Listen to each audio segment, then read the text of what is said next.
Today from Republic Pictures is Dick Tracy's G-Men. The first of 15 weekly chapters debuted in theaters September 2nd, 1939. In true cliffhanger style, it ends abruptly at the precise moment of imminent danger. Will the day be miraculously saved just in the nick of time? Find out and watch this PizzaFLIX Cliffhanger serial marathon. Until the next time, may the sauce be with you.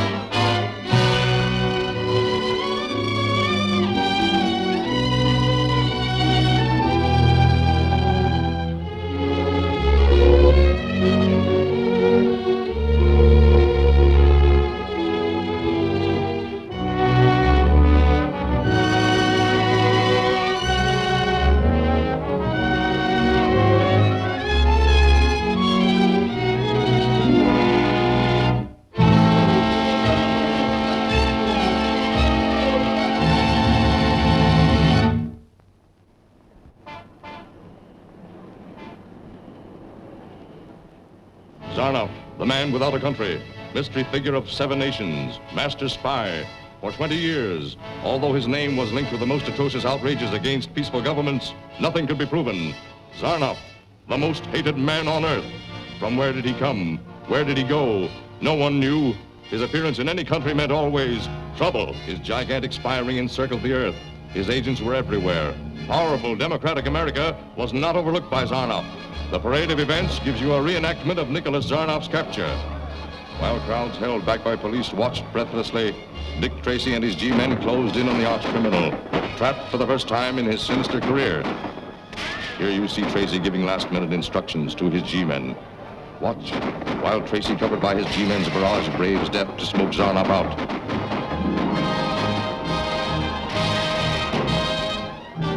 Blinded by the tear gas, Nicholas Zarnoff had only one alternative: surrender.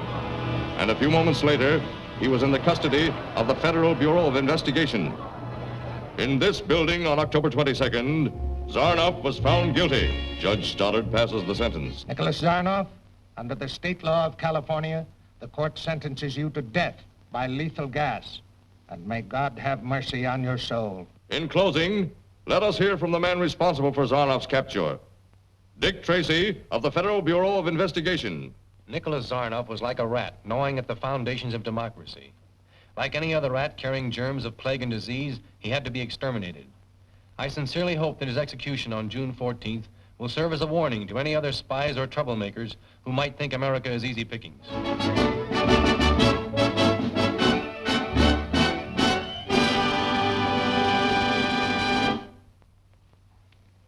Here's the Zarnoff file you wanted, Mr. Tracy. Thanks, Gwen. After I've checked it, make out the usual closed case label and airmail it to Washington tomorrow. Yes, sir. Steve, glance over this with me and see if we can add any further remarks to the general report.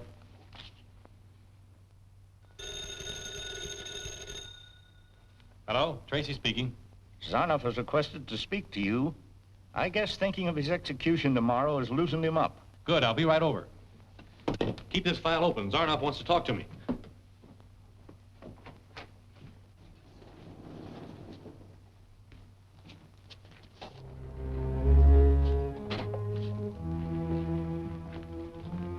Zarnoff, Can I not speak to Mr. Tracy alone? we'll be up the line in the guard room. Accept my congratulations, Mr. Tracy. You have proved your superiority. Save the bouquets, Zarnoff. I will, for your grave. Now you're sounding more like yourself. I admit that my hatred for you eclipses my admiration for your talents.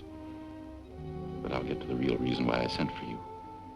There's a little house on Taro Drive. The address of that house is 243, and there's a wall safe in the living room. Combination 7481. You've already been there? Yes, Zarnoff. Your little plot to blow up anyone opening that safe failed. An apparatus known as the X-ray showed us the bomb you had placed there. And a routine checkup of your movements prior to your arrest led us to the Taro Drive place. You win round 2. There's still round 3. You won't be there to answer the bell for round 3. Your execution takes place tomorrow at noon. Do you think I'm afraid of death? No, Zarnoff. You probably hold the same contempt for death that you held for the lives of others. Warden.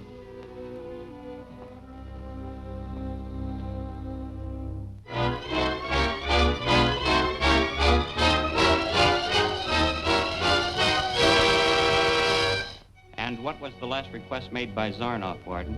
Well, he asked for steak, champagne, and the latest editions of every paper in town.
Zarnoff.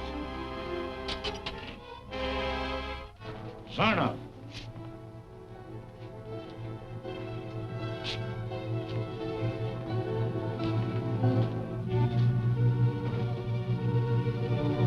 It's 12 o'clock. Should be all over with Zarnoff in a few seconds. Hello, city desk. Zarnoff went to the lethal chamber without saying a word.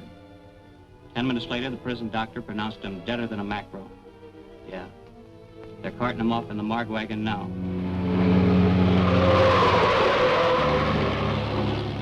That's it.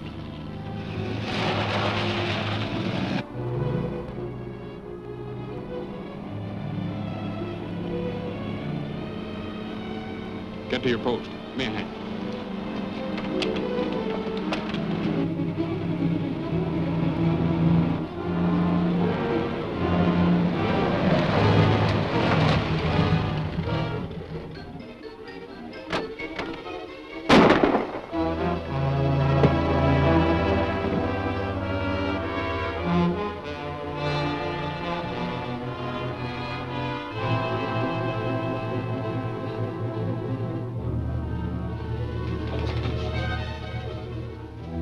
Been 28 minutes from the time we went into that gas chamber.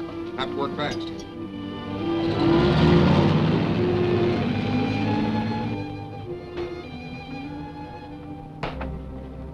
Start the resuscitator.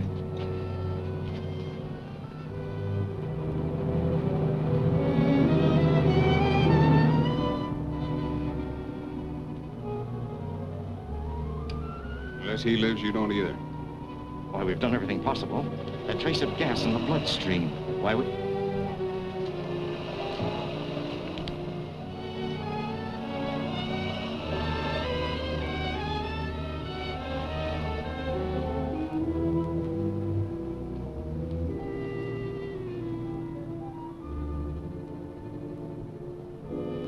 Welcome back from the dead, Zarnoff.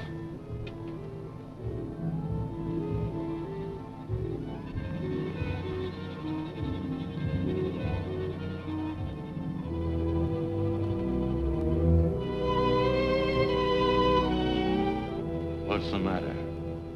Your eyes. Come on, come on. Help me up.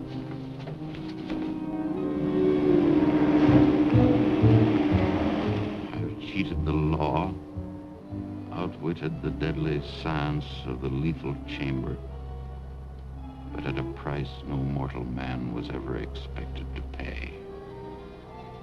That ancient drug was brewed by the alchemists of Satan. Tracy forced me to it. Tracy must die.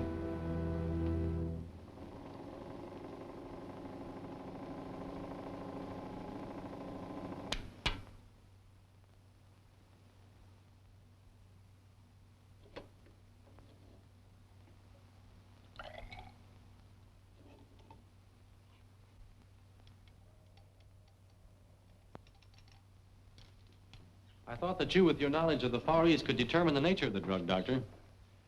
When I found this torn paper and wadded strips of it in Zarnoff's drinking cup, I suspected the use of a drug. Yes, it fits in with Zarnoff's making a special request for all the late editions. Zarnoff certainly picked a clever way to attempt suicide. I'm afraid it wasn't a case of attempted suicide. What do you mean? Less than an hour after the morgue wagon left the death house, state highway patrolmen reported the discovery of it, with the bodies of the driver and his attendant. Zarnoff's casket was gone. Then members of his gang hijacked the body in order to give Zarnoff a private funeral. Not at the price and risk of killing two men. A front could have procured the body from the morgue with very little red tape. No, it was vital to their plans to obtain Zarnoff's remains immediately. Plans? What plans? I'd rather reserve statement of that until we've heard from the doctor. Warden, did you notice anything strange about the condition of the condemned man just before the execution? Now that you mention it, yes. His breathing was peculiar, very rapid, unusually so. Paralysis of the lungs was just beginning to take place. Gentlemen, the drug that I have just analyzed is extremely rare. A secret formula guarded for centuries by the Kali priests of India. It enables the one who uses it to bury himself underground and still survive without breathing for short lengths of time. Pardon me, Doctor. Would the drug still work if a lethal gas chamber were substituted for burial underground? Indeed. As long as all breathing had ceased, no gas could enter the lungs. Heart action also stops. Good heavens, then no doubt. Zarnoff is alive this very moment. It doesn't seem possible. Well, we learn every day. If you two gentlemen will excuse me, I have a great deal to do tonight. Zarnoff will lose no time in picking up where he left off.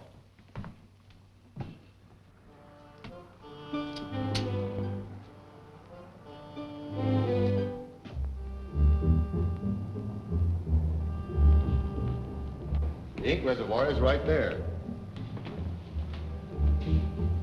How about your night watchman? There's only one, and most of the time he's making his rounds through the rest of the building. How about your other employees? They're all good men. I can give you their records.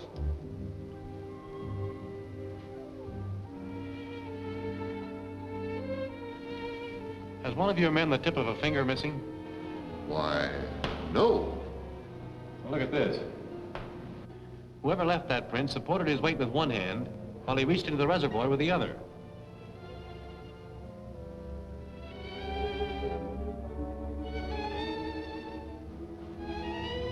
The devil drug, all right. And a nice clue to the man who brought it here. A man with the tip of a finger missing. But I don't understand. Last night, a powerful drug was mixed with the ink from one of these presses. I'll send my men back later to photograph that print. Meanwhile, if you'll see it's not disturbed. Thank you very much, Mr. Price. Not at all. He's coming out.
three powers. To the three powers. I trust you gentlemen have come prepared to pay in advance for my services to the three powers. We have the money, Zarnoff, but we've been out of the running for some time. Your prison term, you know. It's merely that the three powers would like to be assured that you're still capable of carrying out plans. You see, destroying the great industrial canal on the day that the ammunitions convoy is to pass through is not exactly child's play. Glance at this. Even when I was in prison, I was able to create headlines. You may remember the sensation that caused several months ago. You were behind the disappearance of the radio-controlled bomber. My agents carried out the details as I directed them.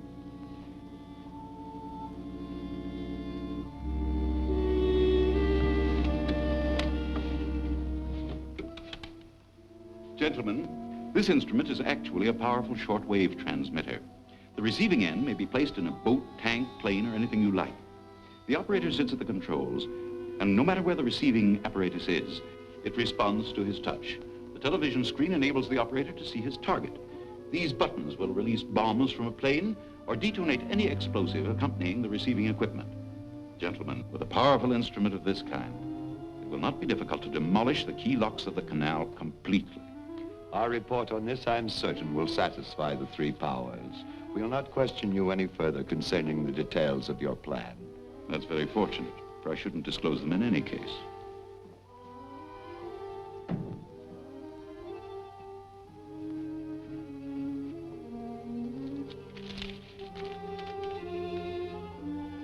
I'm afraid you gentlemen will have to excuse me. I'm expecting another guest in a little while. Mr. Sandoval will show you out.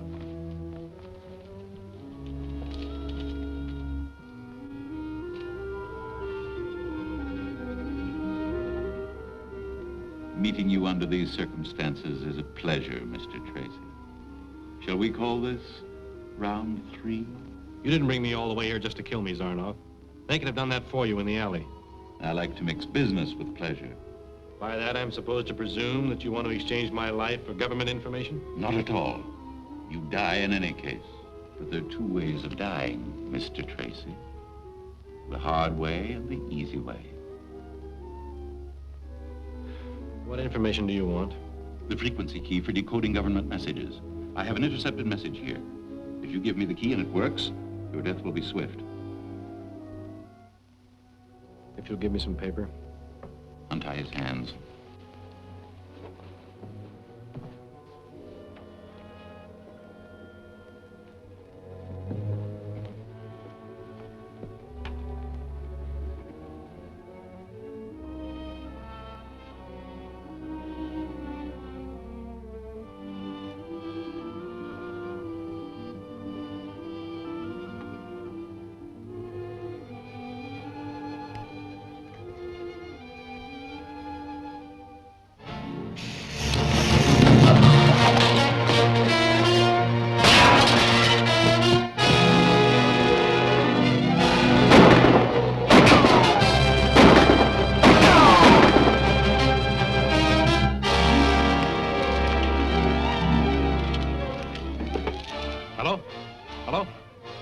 Tracy, send all available men to 3109 Riverside Drive.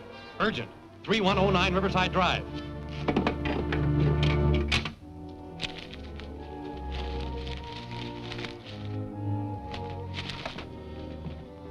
Zarnoff got away in a plane. We found a small landing field just over the hill. I picked this up at the field.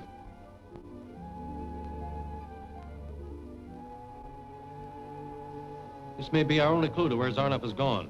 Steve, you and I are going to the municipal airport. You and your men do what you can here. Right.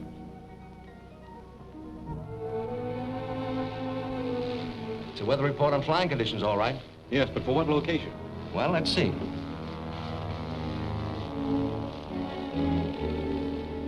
There's a thunderstorm taking place near Brownsville, Texas, but the wind direction doesn't tally. Temperature 82, dew point 76. Here we are. Border Lake City. Every item checks. Border Lake City, the great industrial canal. The international munitions convoy is due to pass through there tomorrow. Exactly. And Zarnoff there is more dangerous than a lighted match in a powder magazine. What time's the next plane take off? At 30 minutes. Good. Thank you very much, Mr. Stanton. Not at all.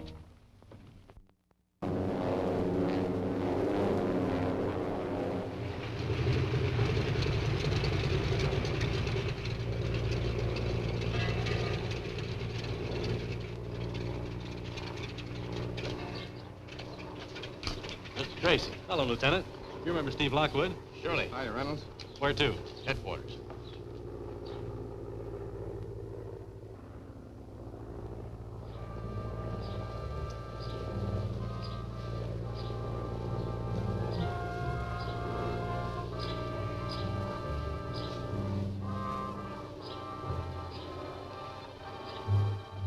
Zarnoff, I was keeping watch out at the airport like you told me, and I saw Tracy and another G-man get out of a plane. Tracy? Then we'd better act at once. Is everything ready at the Cove? Robo's got the radio pickup for the robot down there. The boys are standing by. Fine. You leave at once. Deliver your false message to the Lake Patrol. Then stick around and keep your eye on Tracy. All right. I gotta see the patrol captain. I tell you, it's important. I've got a message to deliver to him. What is it? Oh, I'm a rancher. I live down at the east side of the lake. What's your name? Stokes, sir. And as an American citizen, I figured it was my duty to report some spy work that I see. Spy work? Well, whatever it is, it wasn't on the level. Down at Yarmo Cove, I saw 3 fellas bearing something that looked to me like cases of dynamite. Yarmo Cove, you say? Yeah. Guard, convey my instructions, Lieutenant Adrian, to take the launch and proceed with the detail of man to Yarmo Cove. Tell him to look for evidence of buried explosives. Captain Link. Mr. Tracy and Mr. Lockwood, Federal Bureau of Investigation. Captain? Glad to meet you. How are you? There's been a serious sabotage scare, and they're here to look things over. Well, that's funny. This man just came in with the story about sabotage activity down by Yarmo Cove. I sent the launch to investigate. Is that the advanced ship of the munitions convoy? Yeah. Mr. Stokes, you can go about your business now. Thanks very much for your trouble. Okay. Mr. Stokes, were you ever in the newspaper business? Why, no. Cattle raising's my business. Oh. They tell me that blister rust is cutting down the herds this year. It sure is. You know, you don't often find a man with the tip of his middle finger missing, Mr. Stokes. What? Especially a cattleman who doesn't know that blister rust only affects pine trees in the northern latitudes. What do you mean? I mean you're under arrest as an accomplice of Zarnoff's. It was very thoughtful of you to leave the imprint of your left hand in the press room of the Post Record. Sit down over here. I want to ask you a few questions.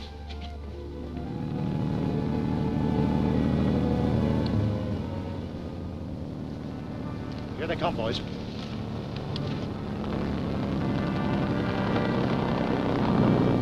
Wait until they get well ashore, then let them have it. I'll fire the first shot.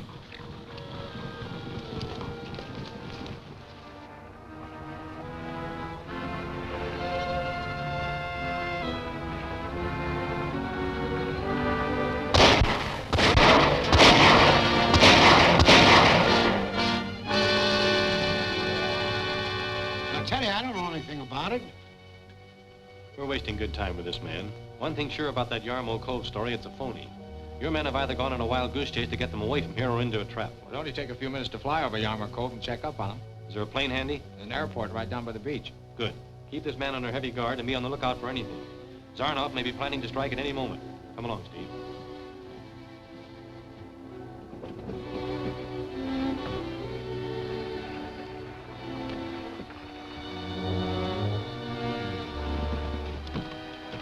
Got enough explosive here to blow the Empire State Building into the Atlantic. Bring the dummies.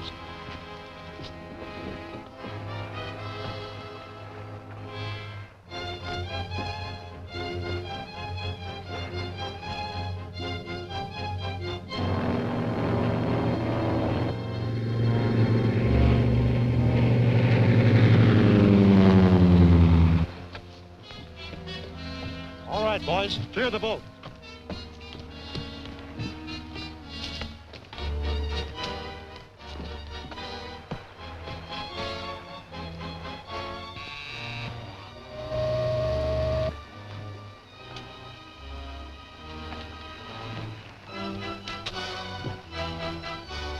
They're ready for testing. Start the launcher's motor.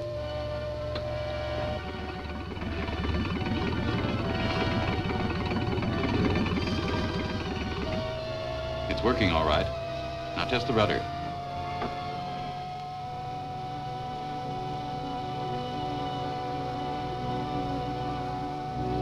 As soon as they push the launch off from shore, head straight for the locks.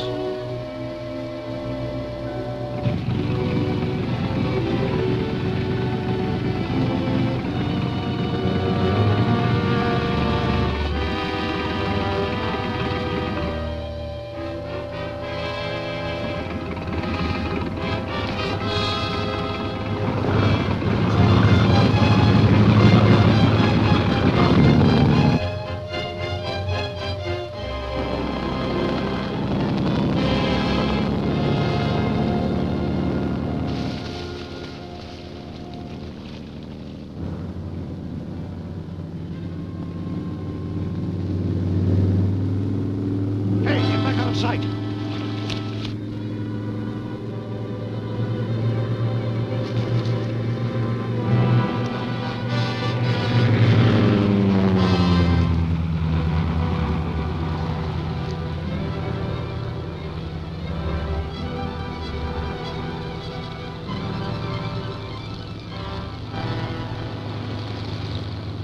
Landing.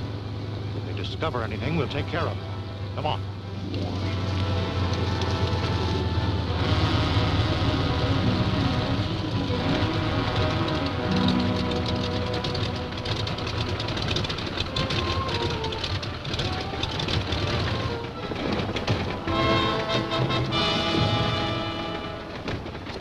I'll be right back. Okay.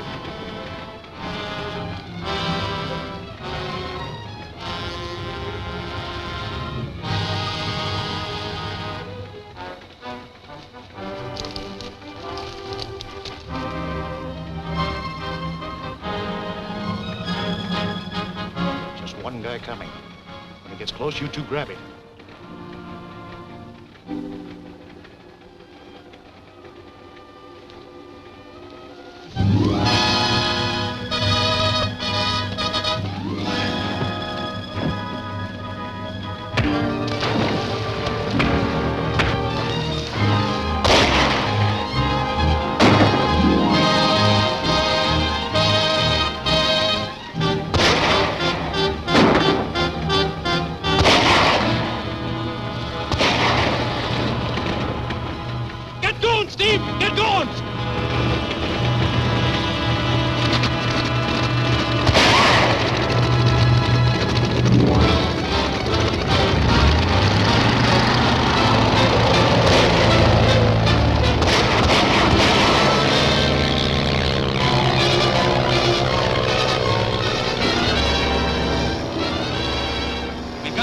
Patrol boat. Zarnoff's men have done away with the crew.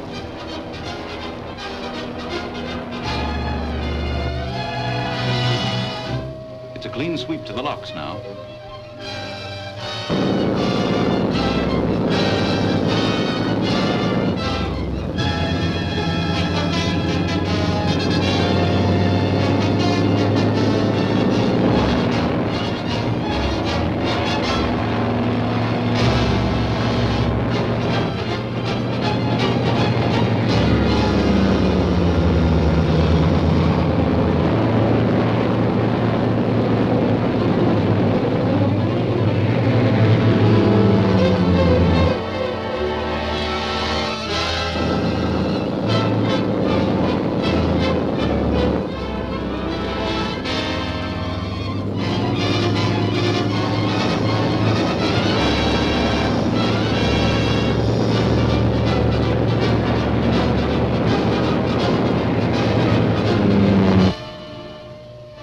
Tracy! I can't see it hit the locks. Blow it up! Blow it up! I'll get Tracy anyway.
Patrol boat. Zarnoff's men have done away with the crew.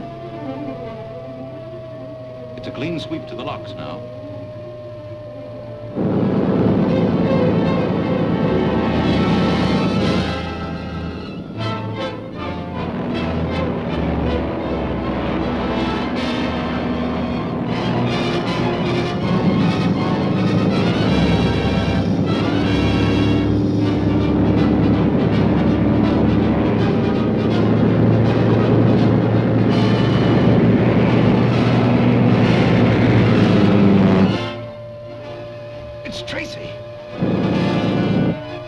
To hit the locks.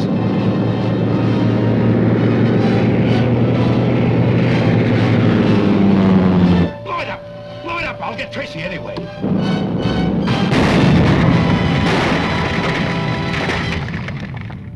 That explosion will cause an intense investigation. We must dismantle everything and get out of here.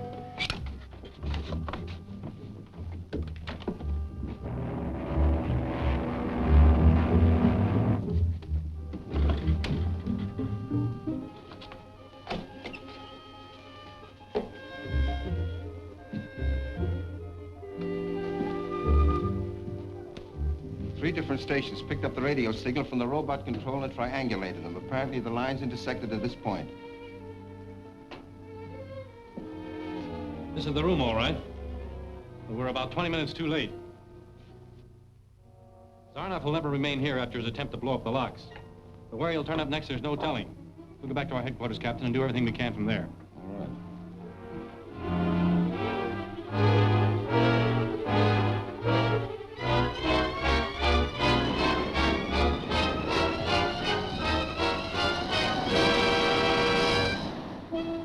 There isn't a chance of a slip-up. Come in. Hello, Zarnoff. I understand you sent for me. I hated to take the time. I was very busy. Busy setting your plans to collect $5,000 reward, eh, Lenny?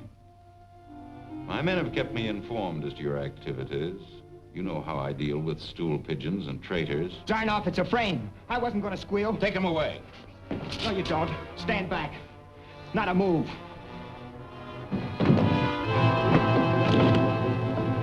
Don't do it. Don't do it. Please don't shoot. Hello, Steve. Dick?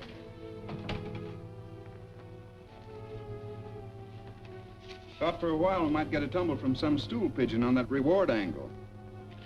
We're no better off than we were before. We can only get some idea. Hello, Duffy. Come in. Hello, Mr. Tracy. What's on your mind? The boys fished a guy out of the harbor this morning, murdered. No identification. The chief sent me up here with his fingerprints. Usual routine. Gwen, get on the teletype, Bureau of Identification, Washington. It's coming right up. You might as well wait. Thank you.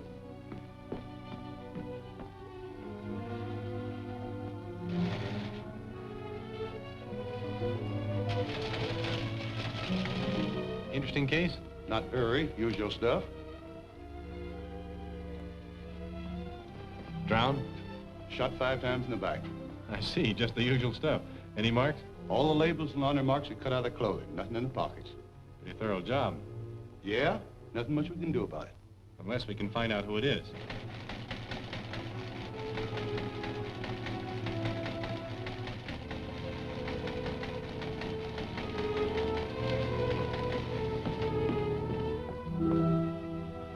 Quick work. They say the fingerprints belong to Lenny Slade, Terman Sing Sing, Terman Fulson. 2 years ago, worked with Zarnoff's gang. What do you know about that? This is just what we've been waiting for. You know this guy? Not yet. But come along, Steve. We're going over to the morgue and have a look at Lenny. Tell the chief we'll be by in a few minutes to pick up the clothes. Put them in a bundle, all of them. Thanks, Duffy. Okay, Mr. Tracy.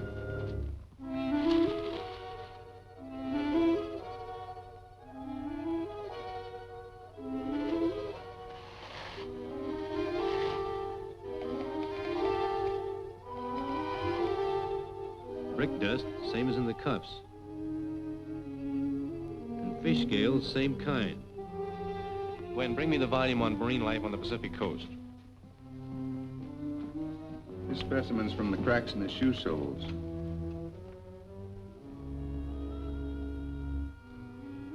Six, 7, 8, 9. 9 ribs. Here's a color chart of the different scales. You see, there it is. It's identical. It's the only one with 9. It's the fish scales from a giant bonita. Get me the Fish and Game Commissioner on the telephone.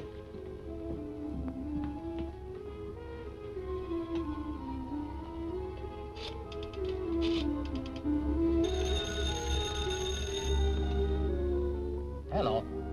Mr. Burke? Just a moment, please. Dick. Hello, Burke. Tracy, FBI. Oh, yes, Mr. Tracy. Just where would one walk around here to pick up the scales of giant bonito on the soles of their shoes? Giant bonita? There aren't any. But we've just found quite a number of the scales. Well, there were some tremendous runs of them here a few years back. They had to build canneries to handle them. Then 3 years ago, they just quit coming here. And the canneries had to fold up. But there could be some of these old scales lying around the floors of the canneries? Well, that's the only place you'll find them. Where are these canneries and how many are there? 3, I think. All between Point Roma and Half Moon Beach. Thank you very much, Mr. Burke. We've got it. 1 of 3 abandoned canneries. Probably the one with brick dust in evidence. Call them in. We're off to the harbor to find Zarnoff.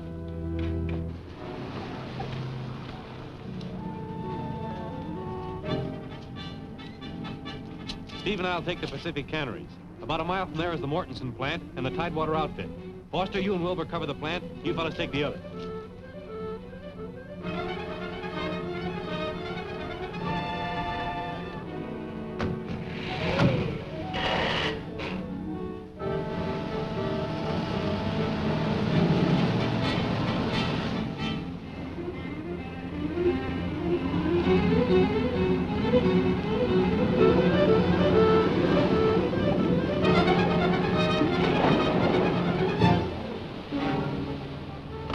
Looks deserted. Uh-oh.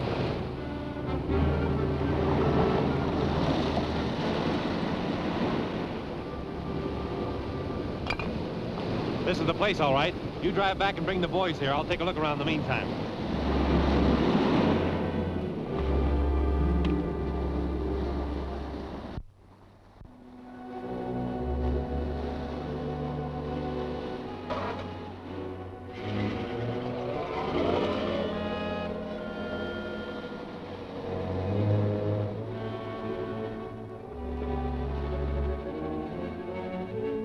The President's yacht will approach from this direction. Here are the reefs. This afternoon, I'll have the barge towed out and anchored here. I get it. Makes a straight line over the reefs. Al and his boys will take the lighthouse. 3 men should be enough. Sandoval, you'll take charge of the barge. Okay.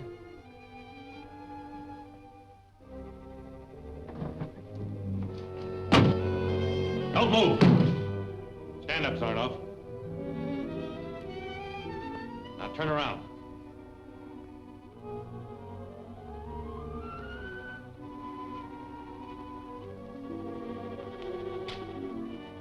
It's a pleasure catching up with you, Zarnoff. The pleasure, if any, is entirely yours. Neat job you did beating the death chamber. You won't do it the next time. There won't be any next time. Watch out! He's going to shoot! What are we going to do? Close the trap. I've got a better idea. Go to the medical cabinet. Bring some cotton and that bottle of anesthetic. All right, go ahead.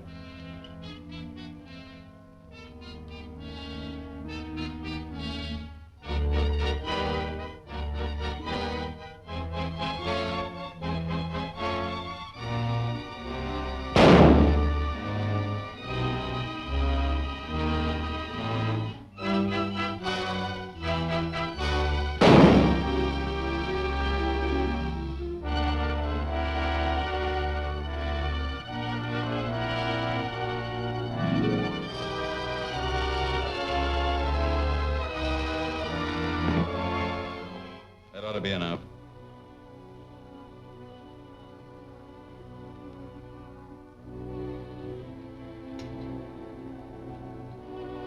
It's quiet now.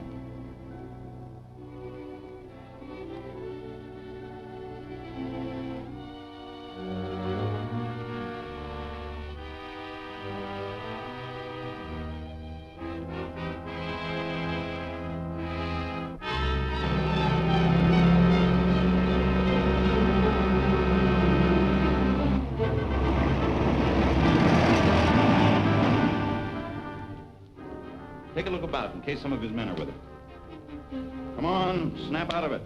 I want to talk with you.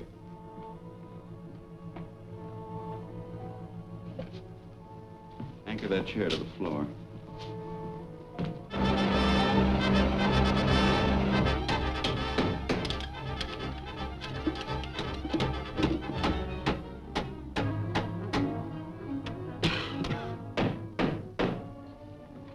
How is it?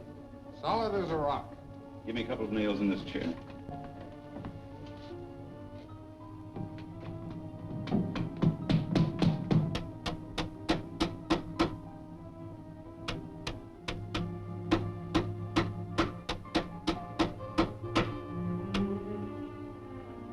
you mind letting me in on your little plot?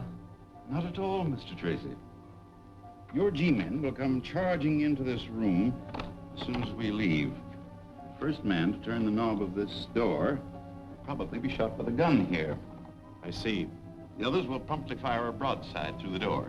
You, being in direct line, will have the pleasure of being executed by your own men.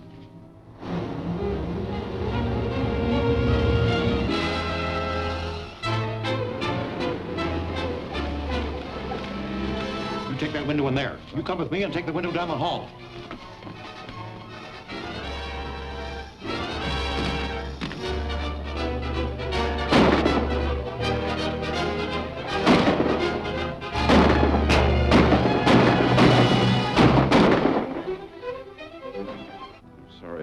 Stay to talk with you as I had planned. I'm sorrier still that I won't be able to witness your execution by your own men.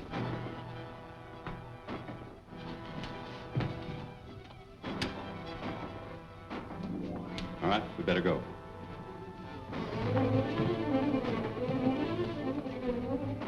Give them a couple more rounds, then come down to the dock. We'll have the boat ready.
Cover us.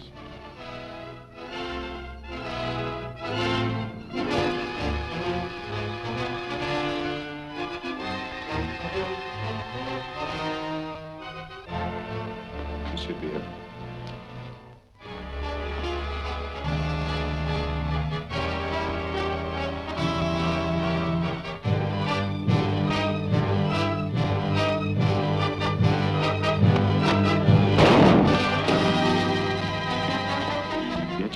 Yeah, but nothing serious. I'm all right. Get him. I'll give you a chance to come out. I'll count to 3. 1, 2, 3. Go ahead.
Cover us.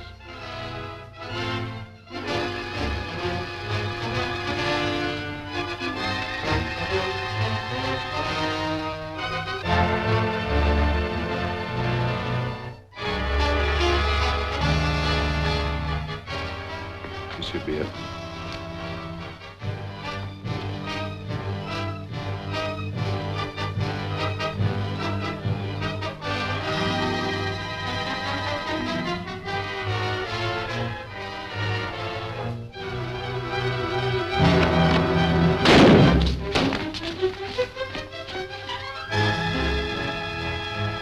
Get you?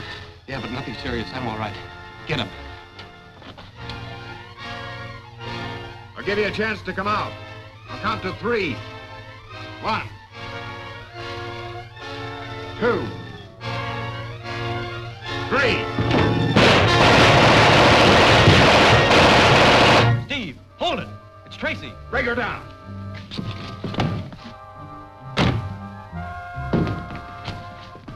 How did it happen? No time to talk now. I'll tell you later. Search the place, men. Take care of Foster.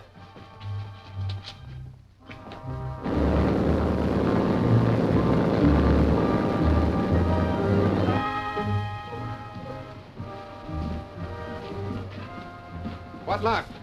They must have made their getaway in one of those boats we saw at the pier. What's that? Came from in there.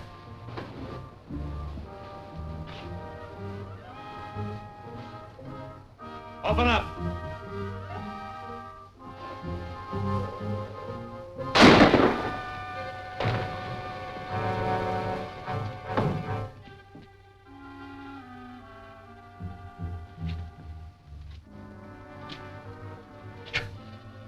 con pirates, that's what they are. What happened? I'll have the law on them. I'm a government man, I am, and they can't do this to me. Do what? Kidnapping, that's what it is, kidnapping. Kidnapping? What for? How do I know what for? I ain't got no time to talk. I gotta get to work. Where do you work? Me? I'm the lighthouse keeper out at Central Islands. And I'm late now. I gotta go. Wait a minute. Do you have any idea why these men did this to you? I got no idea why. I'll tell you why. You tell me. Yes, they're going to sabotage your lighthouse. What? Sabotage. Jimmy, put it out of commission. That must be it. Well, why would they want to do that? I don't know, but I'm sure that's what they're going to do. How do you get out there? Well, they tied my boat at the landing. I guess it's still there. It is. We'll go with you. Hey, wait a minute. Who are you? Dick Tracy, Federal Bureau of Investigation. Well, now, ain't that fine? Just a couple of old government men, huh? Shake a hand, partner. We'll have to hurry.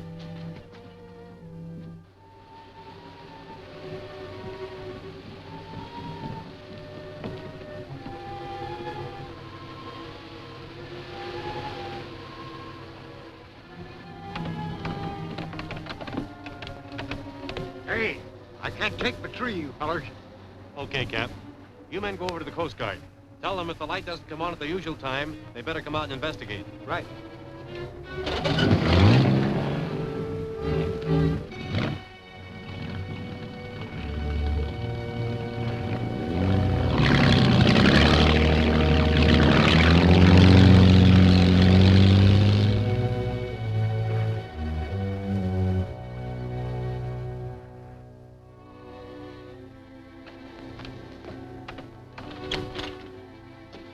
All right, take it easy.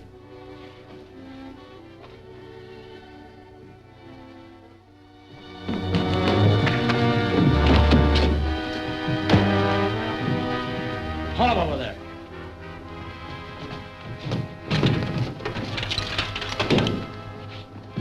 Guard the door. You come with me.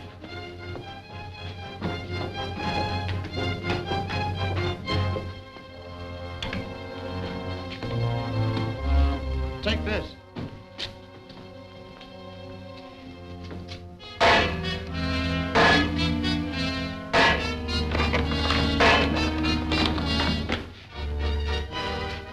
Might as well make a good job of this. Right.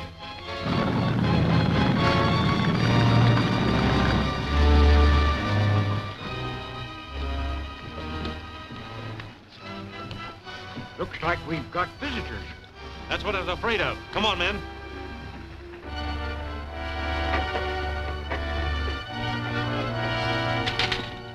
Since there'll be no light from here tonight, let's get going.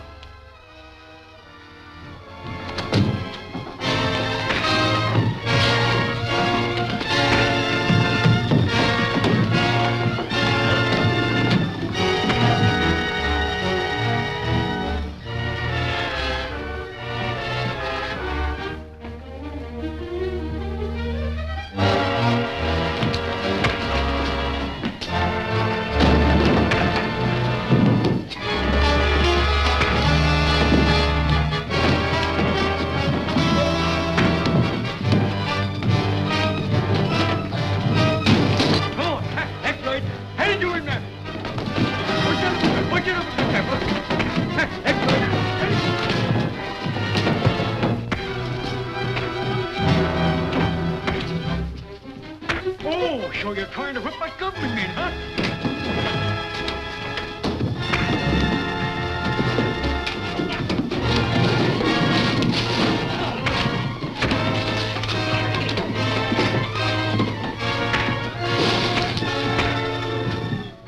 Billy! Time on up, Steve. They must have clonked Billy on the head. Give me a hand.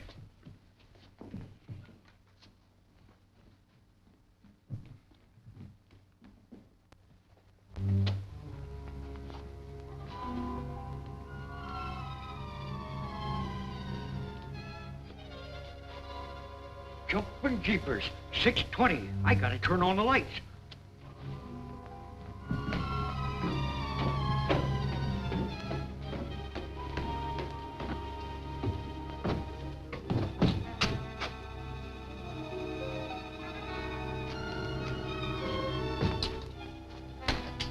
Hey, Mr. Tracy, come here quick.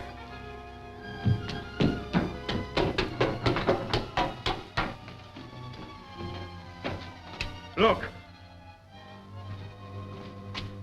Have you got a telephone? Down below on the wall.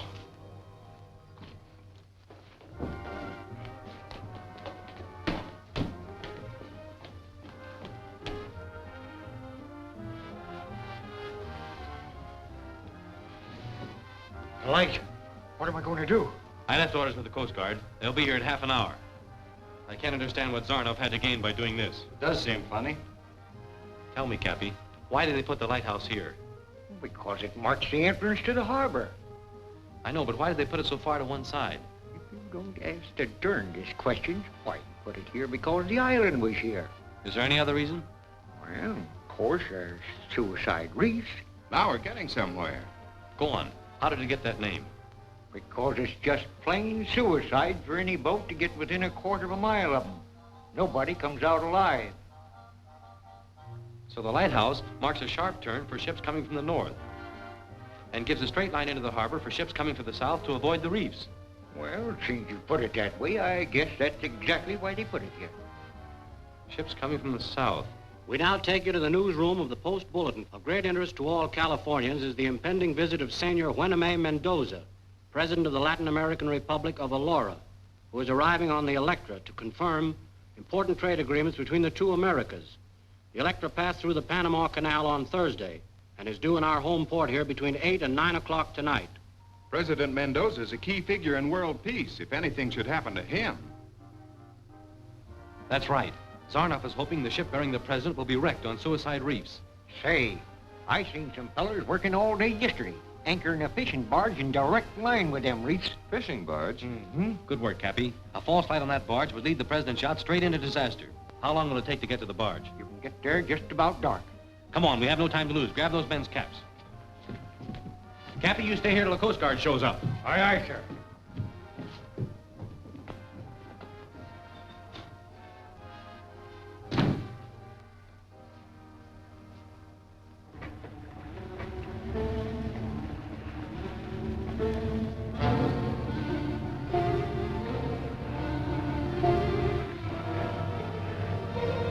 With these caps, they might think we're their own men returning and give us a chance to get closer.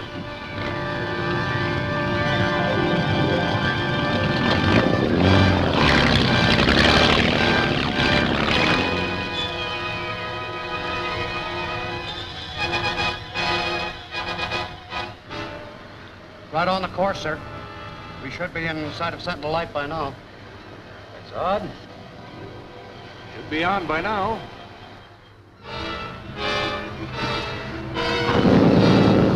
I hope we can make it in time. If we don't, the president's yacht will pile up on the reef. Now, there's no telling what we'll find on that barge. Are you fixed? Okay, but you better tie off that other line. This stuff's pretty heavy. You boys tie off that stern line.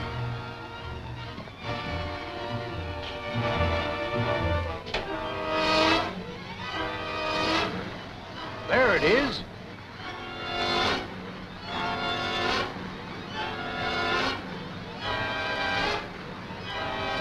You're 14 points off your course. I don't see how that could have happened, sir. Steer for the light and don't let her waver. Yes, sir.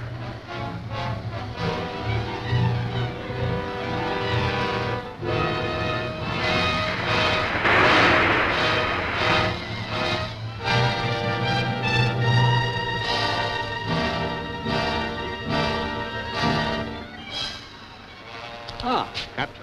Comment ça va?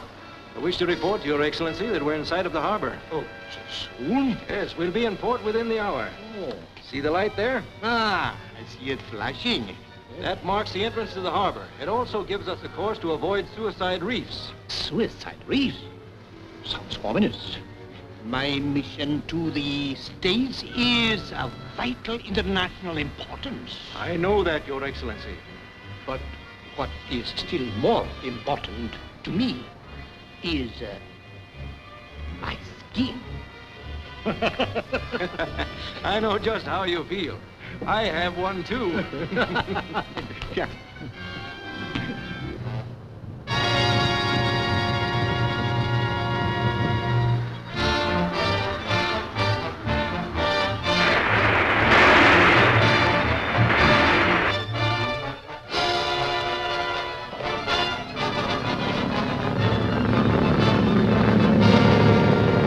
comes Al and the others.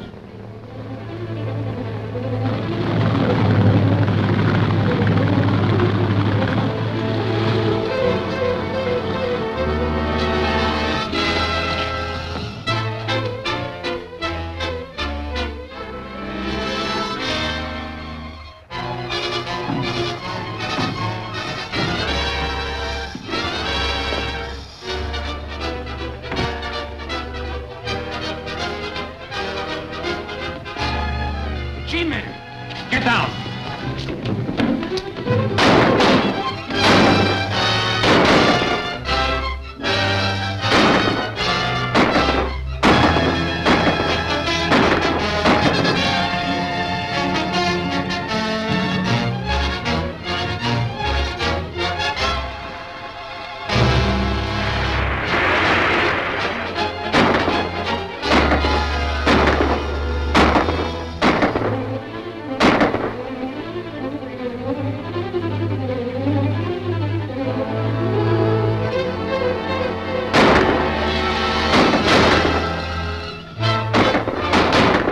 See that rope leading up to the crow's nest? I'm going up it.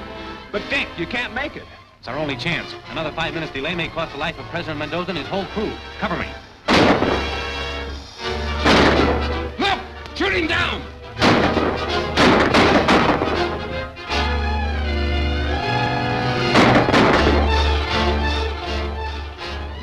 We can't let him get up there. Ed, cut that rope.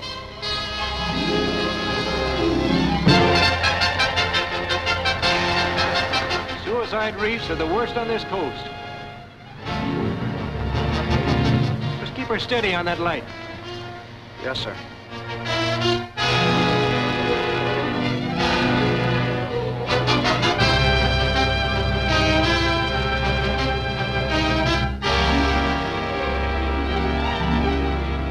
He's nearly up there.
See that rope leading up to the crow's nest? I'm going up it.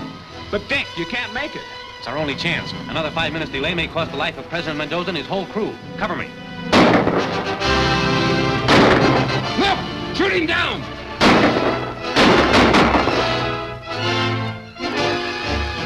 We can't let him get up there. Ed, cut that rope.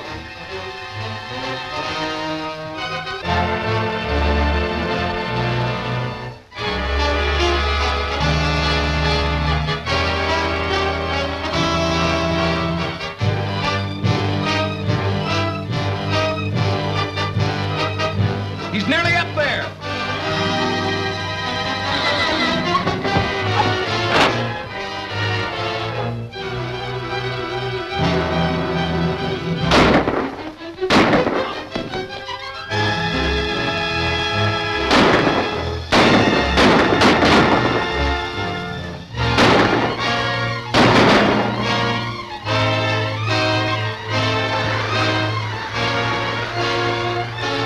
Suicide reefs are the worst on this coast. Just keep her steady on that light. Yes, sir.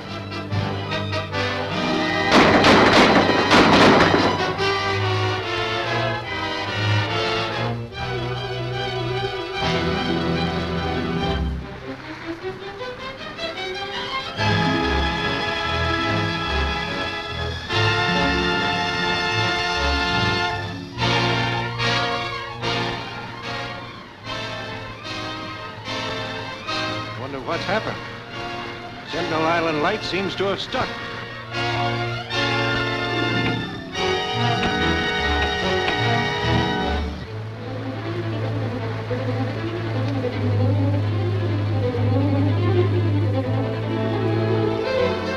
It's a warning.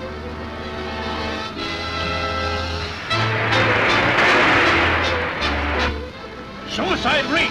Hard left! Something must have gone wrong with the barge.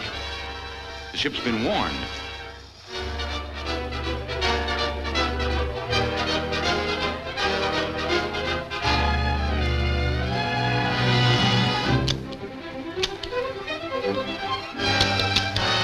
We'll have to make break for it.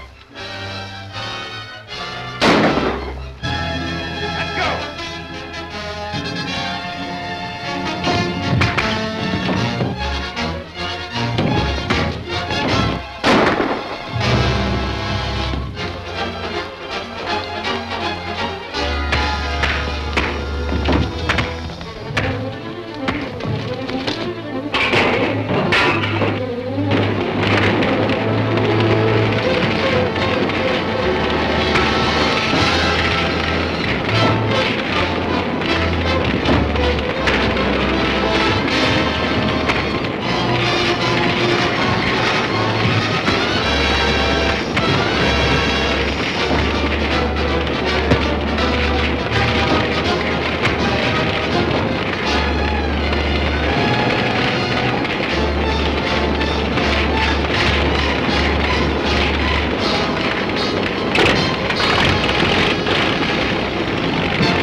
Down the ladder, we'll have to dock with the side.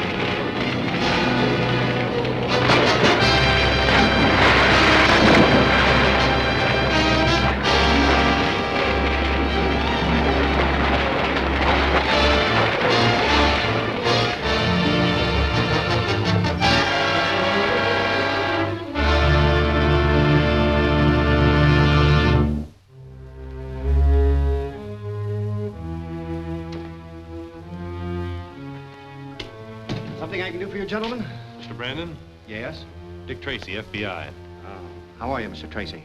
Mr. Brandon, I'm on the trail of a party who purchased some second-hand lighthouse equipment from you quite recently. Why, I handle very little of that sort of thing. An attempt was made to wreck a yacht last night by means of a false light. The equipment had your tag on it. Now that you mention it, Mr. Tracy, I do recollect selling an outfit to two men about a week ago. I don't know who they were or where they took it. Would you recognize them if you ever ran into them again? Why, yes. Call me at this number if you ever see them. I certainly will, Mr. Tracy. Thank you very much.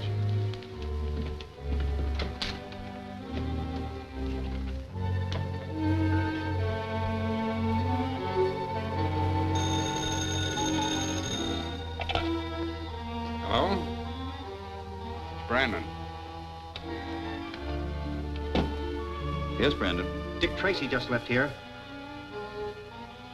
Yeah? He traced that light equipment as coming from my store. No, I just told him I'd call him if I ever saw the men again. Listen, Brandon. Call Tracy's office. Tell him you saw one of those men again. Tell him that he bought some rope from you, and he's coming by with a truck at 5:30 to pick it up. I get it. It's high time we remove Tracy.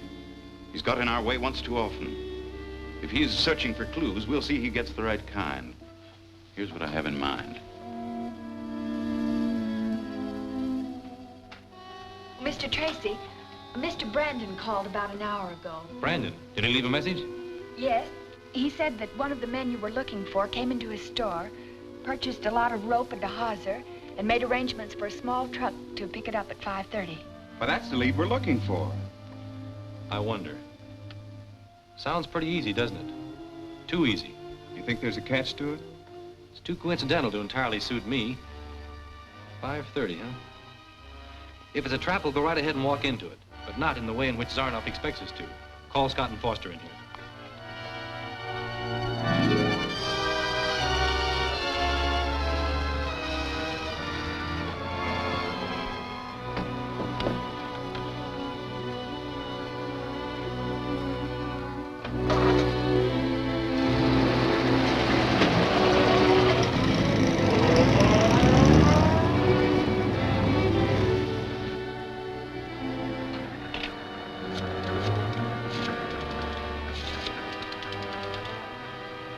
Hello, Zarnoff. Brandon speaking. It's working like you planned. Tracy and a G-man are following the truck in a sedan. Excellent.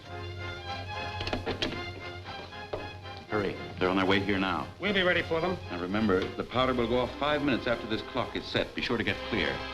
And tell Robal to report to me at my apartment later. Right.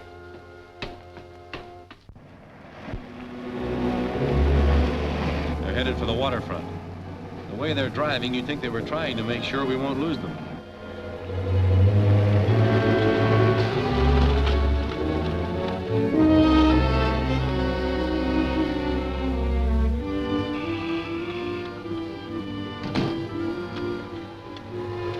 They're coming. Yeah, right behind us.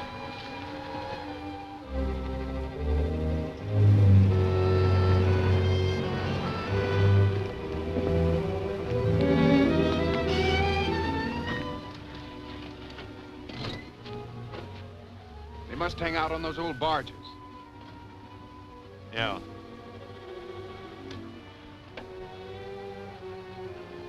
Calling Agent Scott. Calling Agent Scott. Scott back. Come in, Tracy. They've led us to some old barges moored at Dark Slough. Proceed here at once and keep everyone on the barges occupied so Steve and I can board her from the seaside. Will you signal when we're to close in? Close in if they start to shoot. Good luck.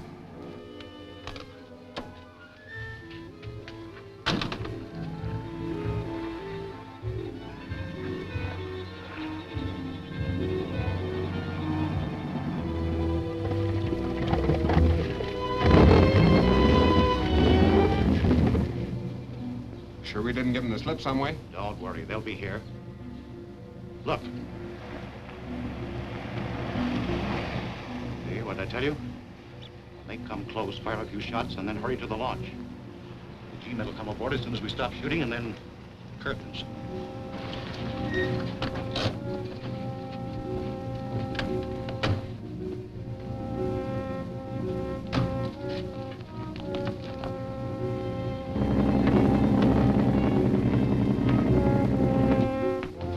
Pick your spots and stay low. I'll fire the first shot.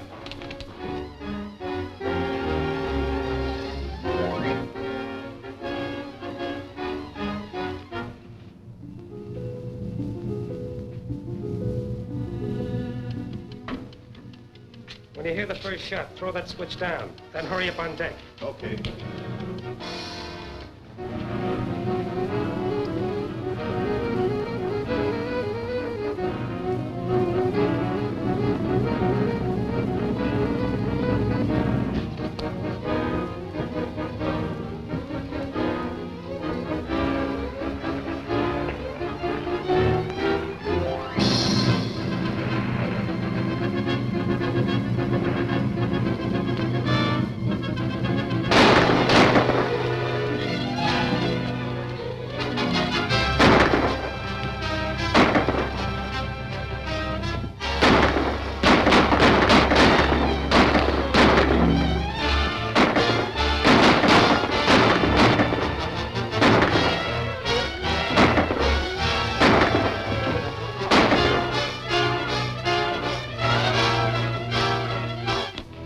Drop your guns and reach for it.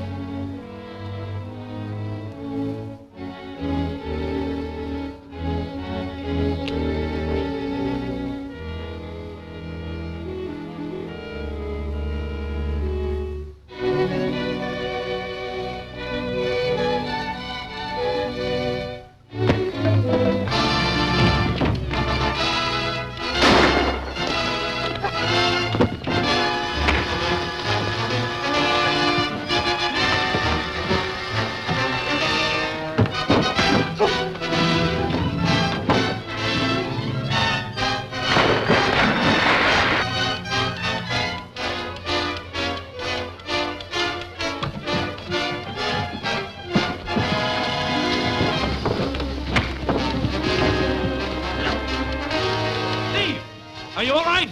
Yeah. Time bomb. They found the time bomb.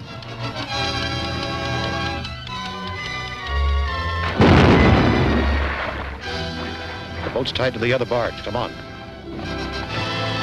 Those 2 men are still on the boat. Search for them.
he's trying to catch him.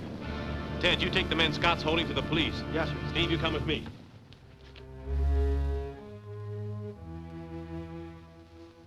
So we had to run for it. Tracy, We'll take care of Tracy later. Here.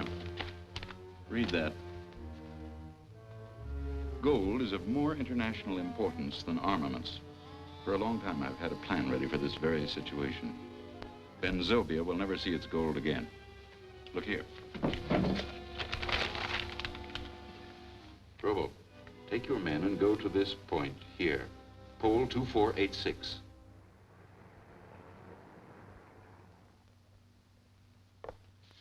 This means you're responsible for $2.5 million in gold until the train reaches Denver. From there on, the Eastern Division will furnish guards. It's a lot of money. Enough to encourage some people to take desperate measures to get their hands on it. We'll lock up in the baggage car and won't open up until we hit Denver. Okay. Come on, Scott, you're going with me to Denver. Denver? Well, okay then, let's go. Get anything out of the prisoners? No, but here's some papers we found on one of them. And this one might mean something. It's a receipted bill for some work done on an airplane. Angeles Hangar, Northside Airport. At least it's a definite address. Yes, and it might lead us to Zarnoff. We'll be back in about an hour, Gwen.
Looks quiet enough. Yeah, too quiet. Let's see if we can have a look around without being seen ourselves. Yeah, I understand. After the train is wrecked, you want me to pick up the gold certificates and fly them up to you by the dam. Exactly. And be sure that nothing goes wrong.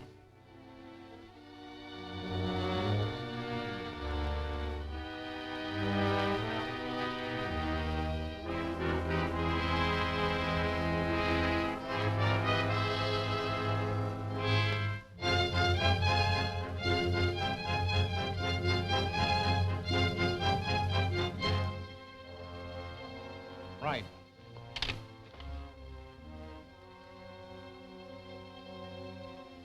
Too bad we couldn't hear what he said. Come on.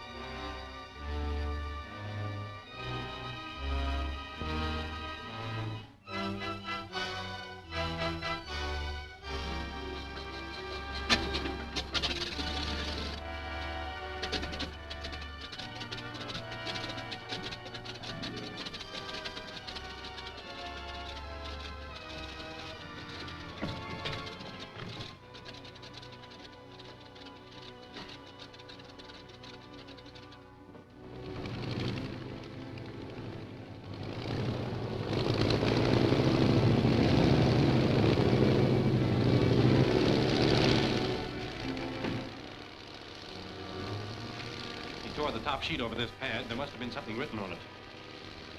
The pencil sharpener.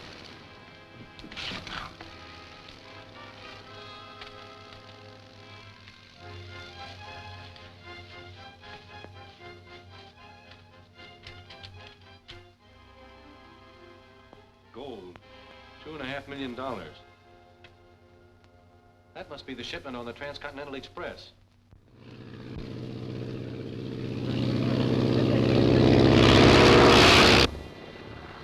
Devil's Gulch Trestle.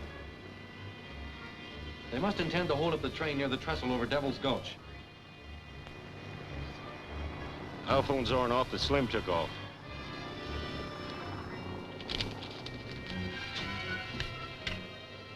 Hello, operator. Operator, Sterling, 6485. Hello? Tracy, FBI. G-men in the office. Telegraph ahead of the Transcontinental Express and stop it.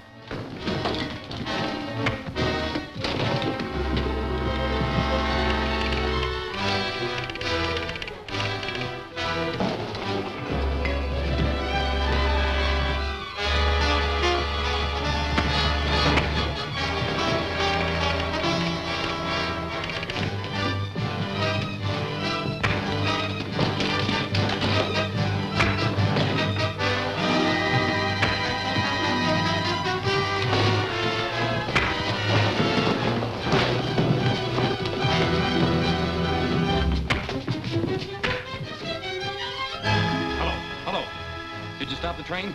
I'll try to stop it at Gomez Junction. We're trying to flag the express at Gomez Junction.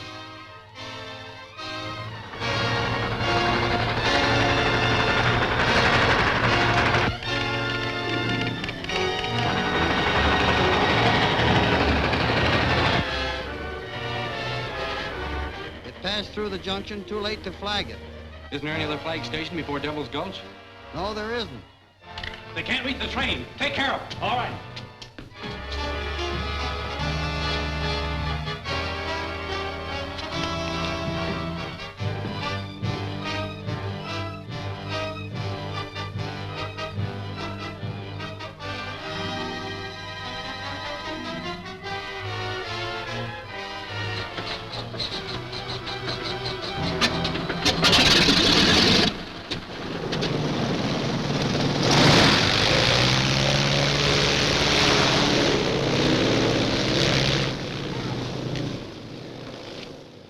Guess that'll hold you while I get the car.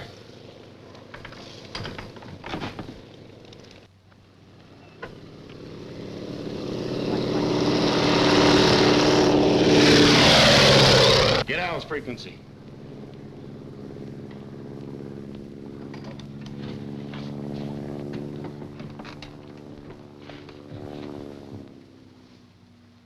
NC 17344. NC 17344. Come in, Slim. Slim. Al calling. NC 17344. Answering. What do you want? Tracy's wise and he's following you in a plane. Don't worry about it. I'll make him sorry he ever took off.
I must be slipping.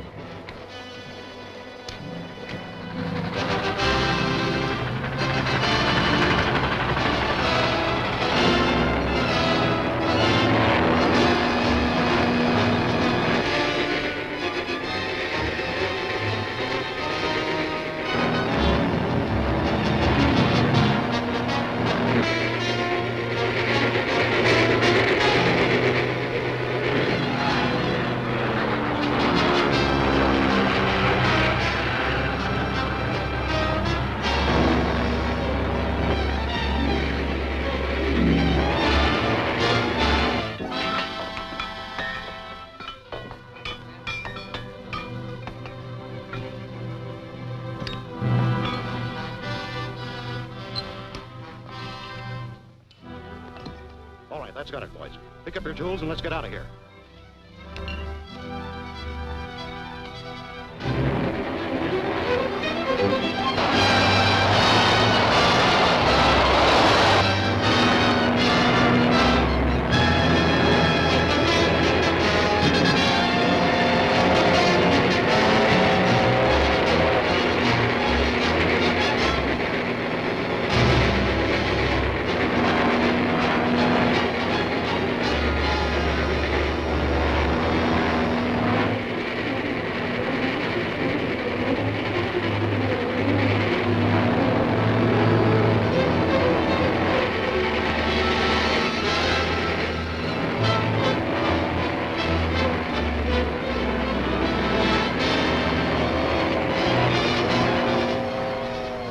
Here she comes.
You okay, Dick?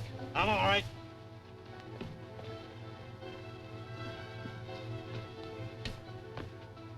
Zarnoff's men, they were after the gold.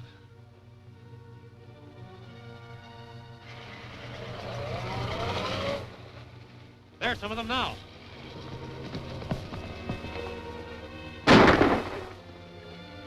Well, that's that. Hey, Dick, look. So that's what they were up to. You better go back and bring the train up here, and we'll fix this rail.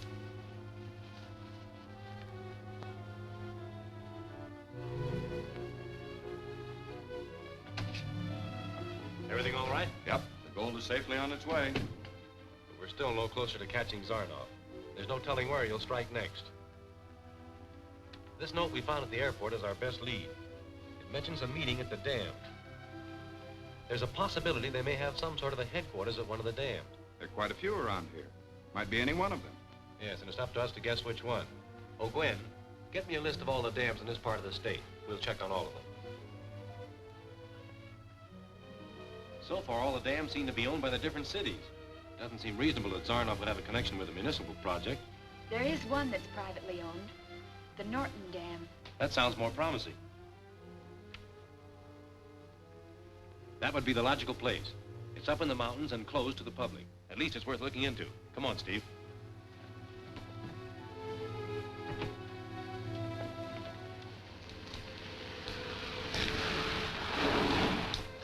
Is this the turnoff to Norton Dam? Yeah. Thanks.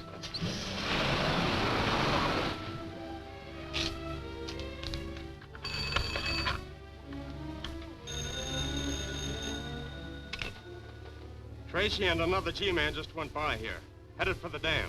Then we'll have to stop them. How many men are there at the dam? That should be enough. I'll phone Tom and tell him what to do.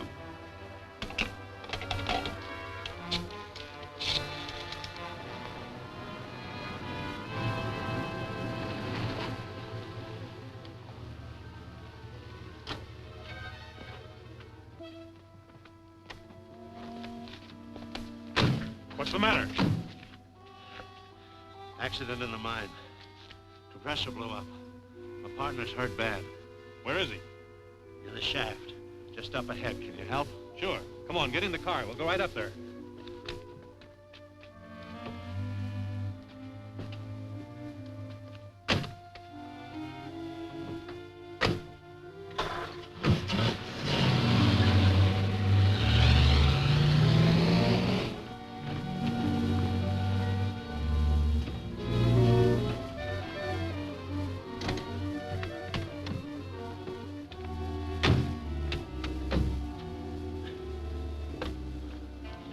He's in the shaft.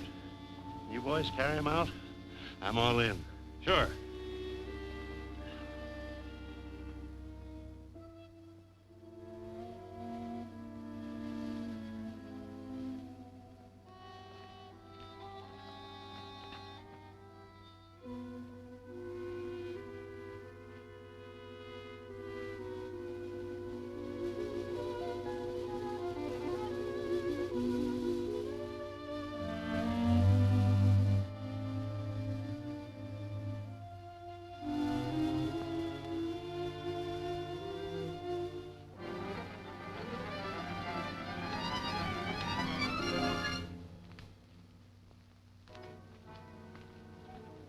You say your partner's too badly hurt to walk? Yeah, he's out cold. That's funny. Someone walked in there a few minutes ago. The water's still running into a footprint up there. How do you explain that?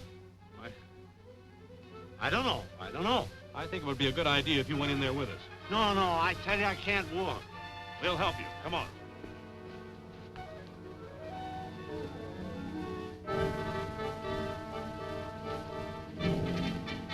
Stay behind me, Steve.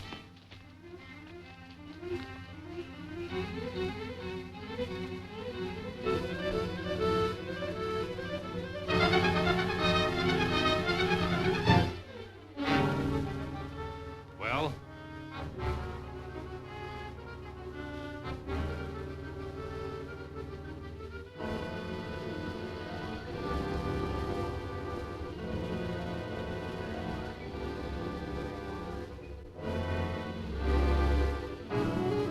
Don't shoot!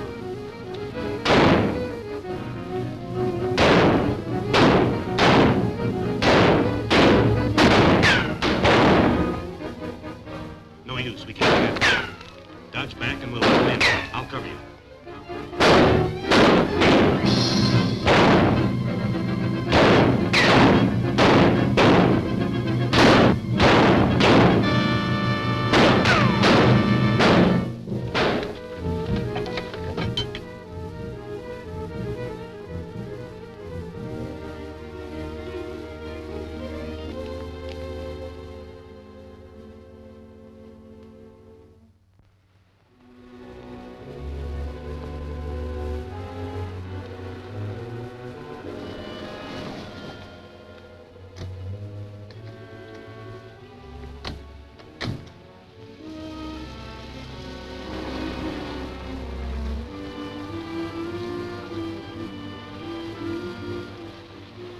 Look.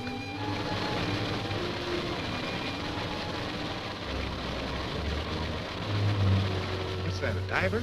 Sure. We'll go down around the face of the dam and get closer.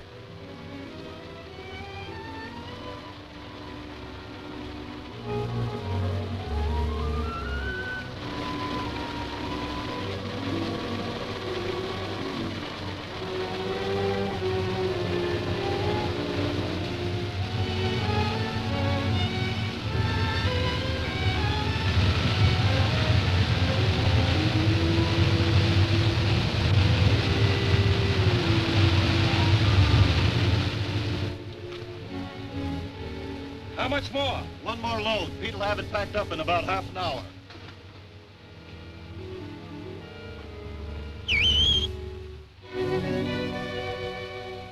Step on it, Pete. Rubble will be here pretty quick. Okay.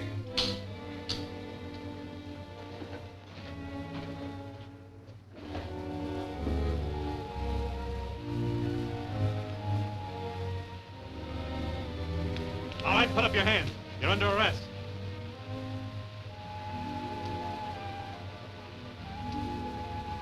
Handcuff him to the pipe, Steve.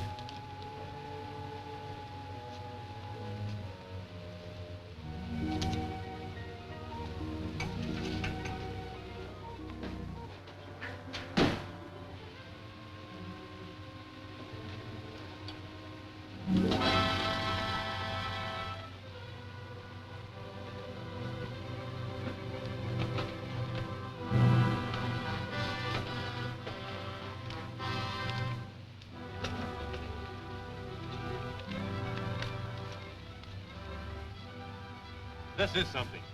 These are the plans of the new anti-aircraft gun that were stolen from the Consolidated Steel plant last month.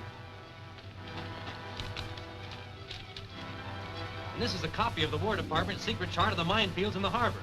Steve, we've got it. Down there must be the storage place for everything Zarnoff's been stealing. G-men, look out! Who's down there? Down where?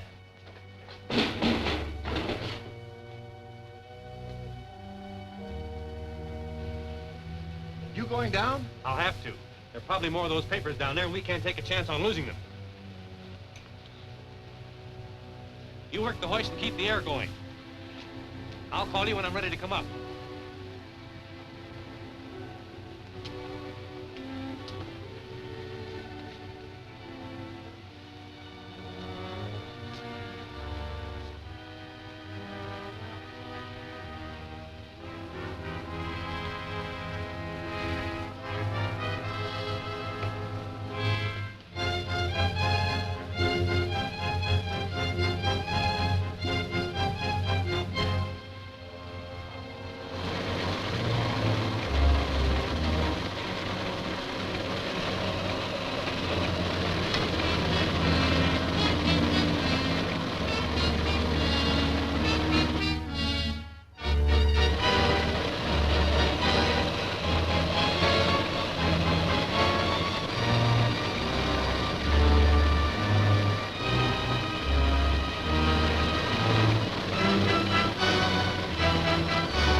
Here already.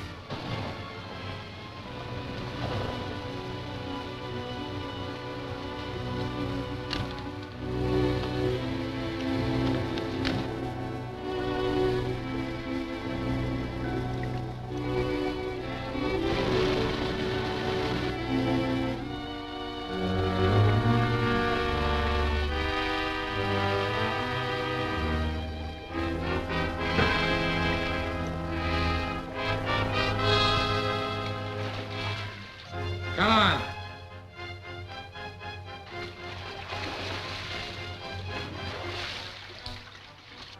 Take it off. Come on, take it off.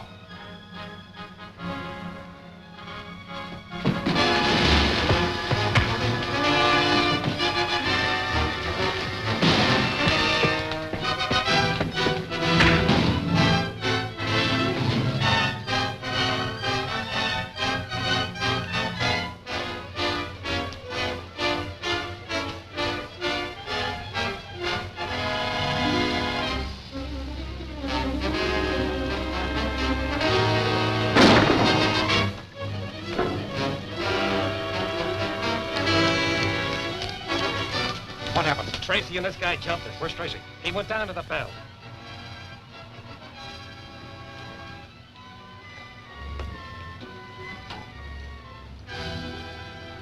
He's still breathing.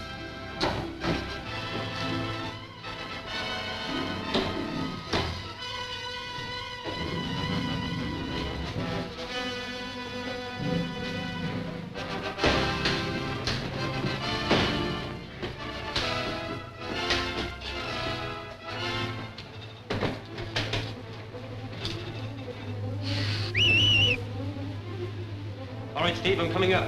Start the air. Okay. Be back to you in a few minutes.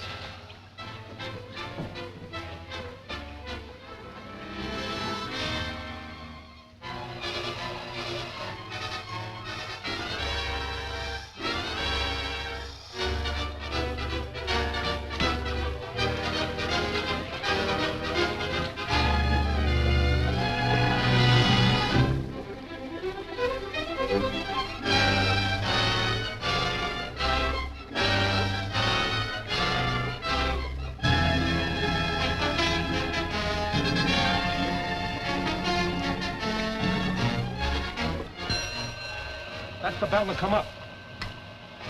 All right, start him up slow.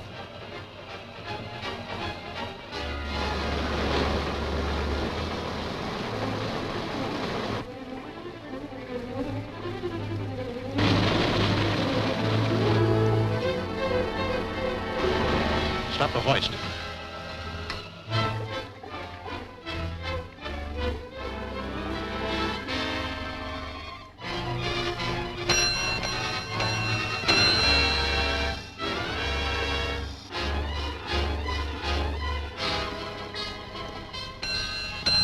Let's get out of here. Bring those boxes.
Be back to you in a few minutes.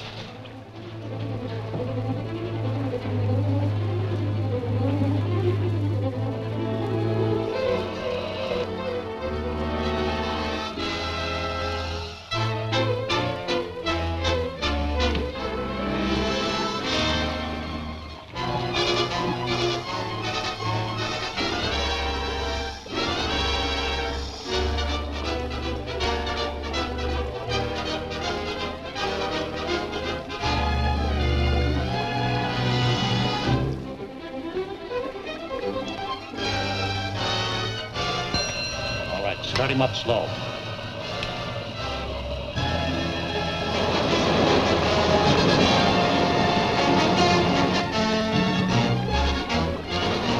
Stop the hoist.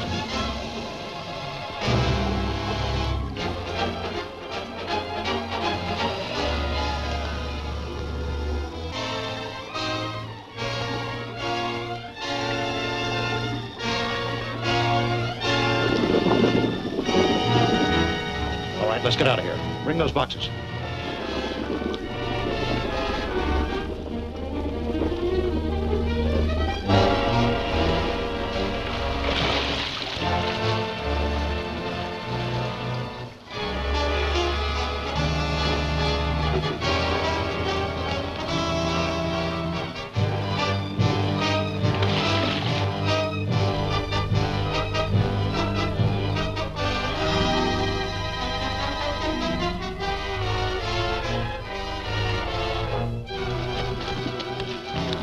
Take the G-men's car and scram out of here. I'll deliver the documents to Gus at the mill.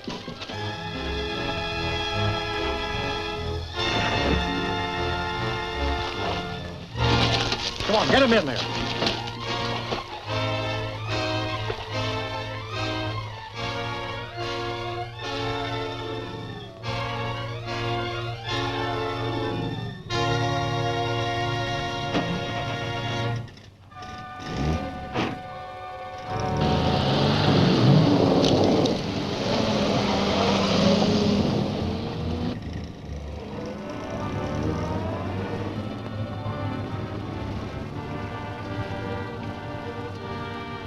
Tracy!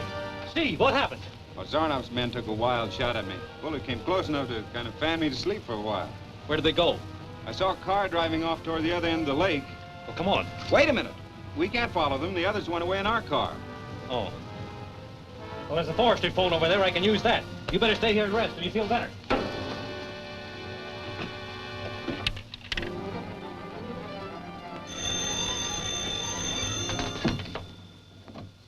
Hello?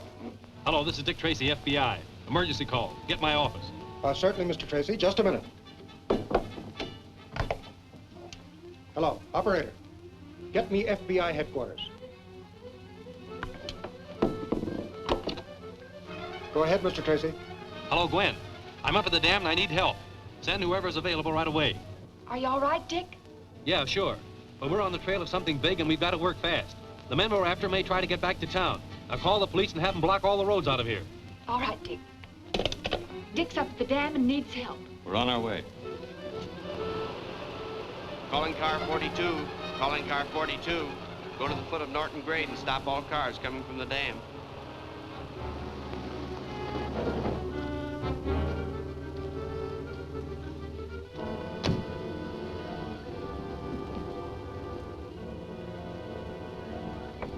What's up? Plenty.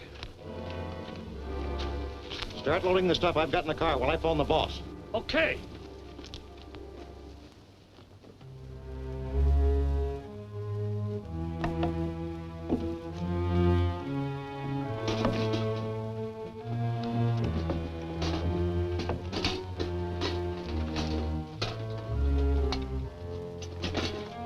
But we got away with the papers, okay, and we'll load them out right away.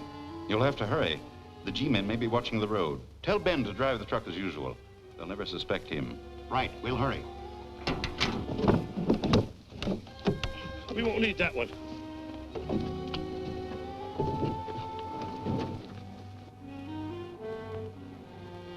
There's a man still handcuffed down on the bell. When you get him out, take him back to town. Right.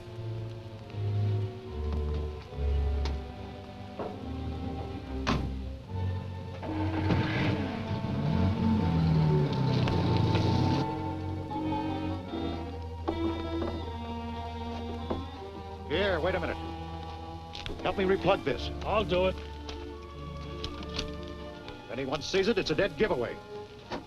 Ben, you'll have to take this truck out right away. You may run into some cops. Oh, they won't bother me. They know I make this trip every day. That's what Zarnoff figured, and he's counting on you to get through. I can do it.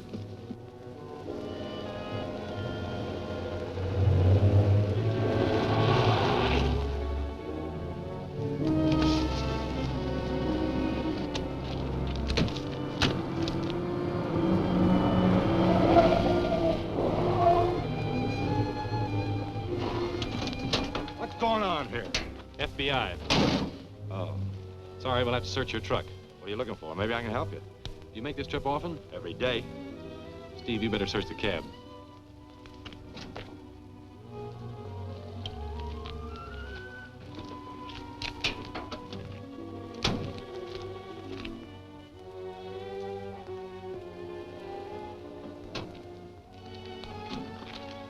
Seems to be all right. Yeah, nothing here. How far is it to where you loaded this lumber? A loading platform about a mile up the road. Thanks. You can go now. Sorry to trouble you.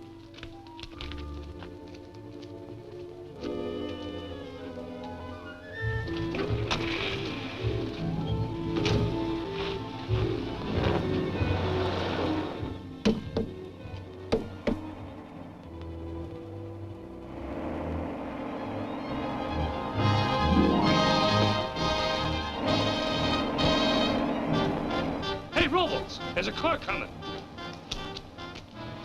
You guys better hide out. We'll get the car out of sight and then sneak back. Holler if you get in trouble.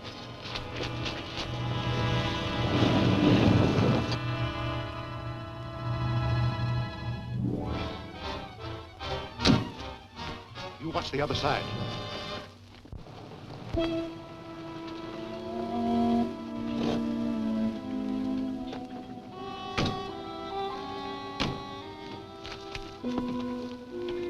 Are you in charge here? That's right. Have you seen any strangers around here today? No, can't say that I have. Except you two. Well, we'd like to take a look around. Okay. Help yourself.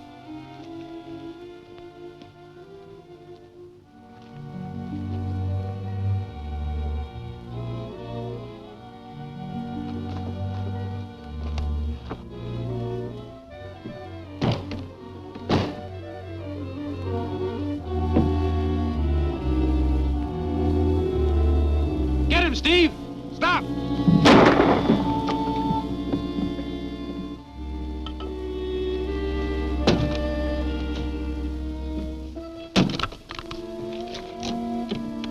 I think I found out what they did with those papers. So that's where they hid them? Undoubtedly. They're probably on their way out on that truck right now. Quick, Steve, into the shed! Come on!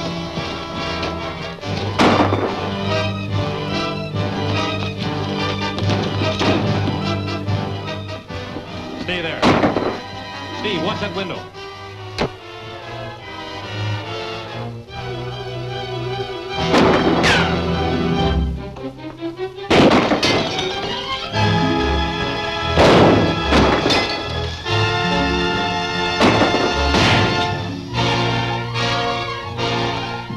We're covered on that side, too. It's all right for now. They can't rush us here. That isn't any help. We've got to get out of here and catch that truck.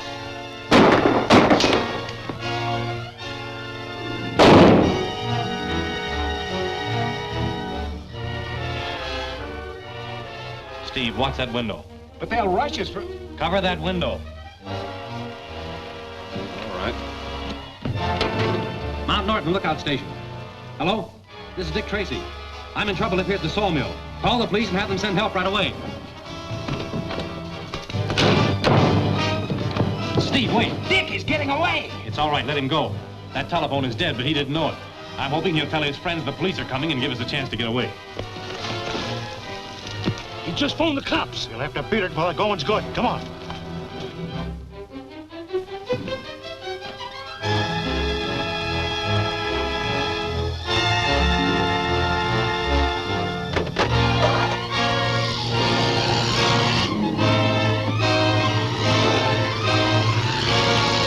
We're all right now. Let's go.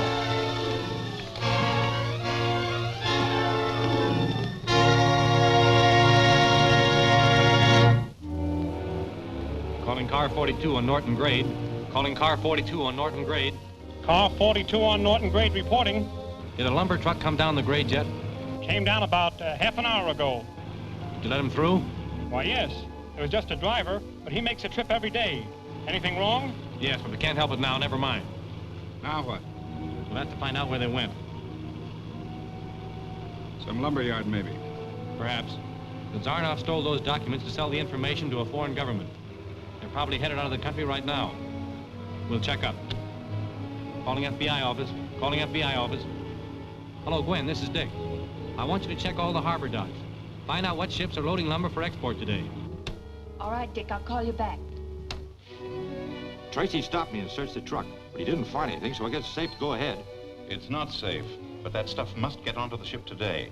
I'll send some men down to help you in case there's trouble. Tracy may trail Ben to the dock. Tell your men to go down there. If anyone tries to interfere with them, you know what to do. Leave it to me. Calling Dick Tracy. Calling Dick Tracy. Okay, Gwen, go ahead. A freighter is loading at the Bayside docks. She sails this afternoon. Fine, that's all we wanted to hear. Bayside Dock, Steve.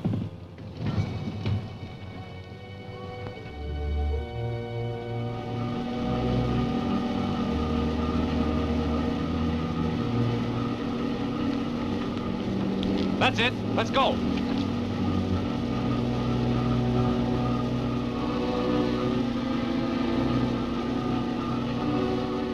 Stop that crane!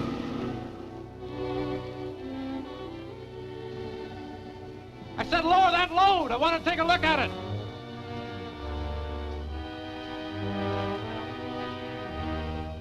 Hold it! I'm taking charge here. Get these two guys out of sight and take care of them. Get going.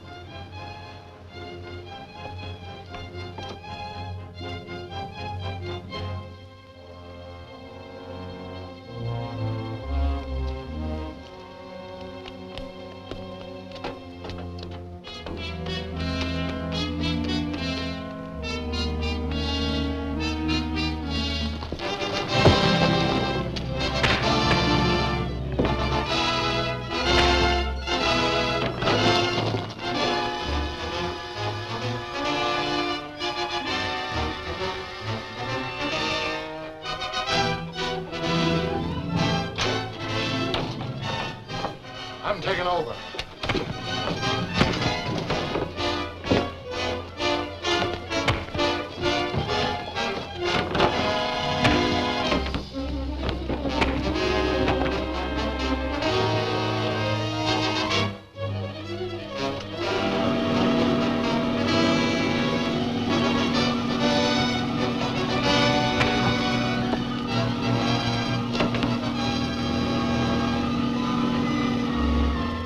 Hold them here.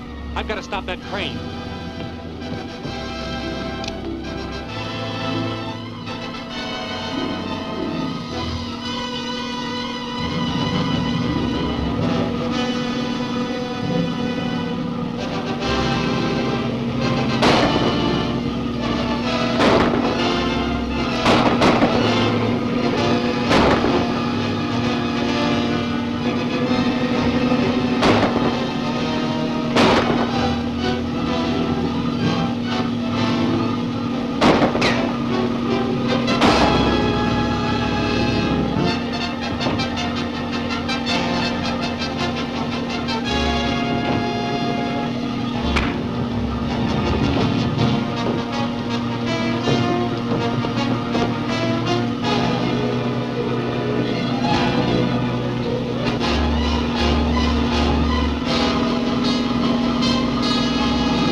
that's too close for comfort, Dick.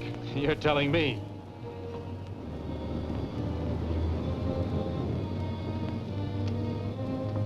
We'll have to get the papers out of here. See if you can find an axe.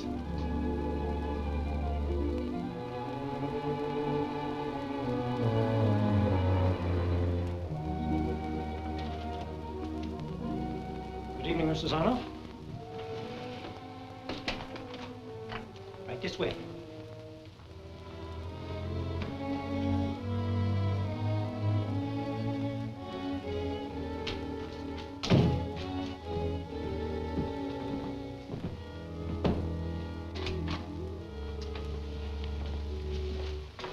We're all set up to copy now.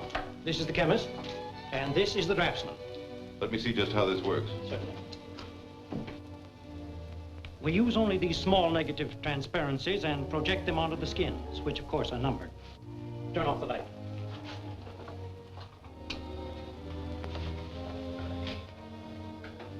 That gives us a projection up to full scale. And then Howard, our draftsman, traces these lines on the skins with a special ink made largely of zirconium tetrachromate. That's enough. But those lines are clearly visible. Any customs inspector could find them. They are now, but come with me and I'll show you what we do next.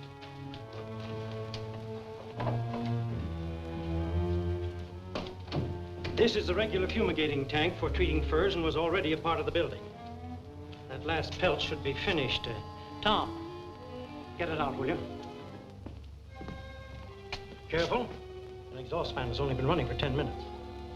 It's dichloride of phenolin, very poisonous.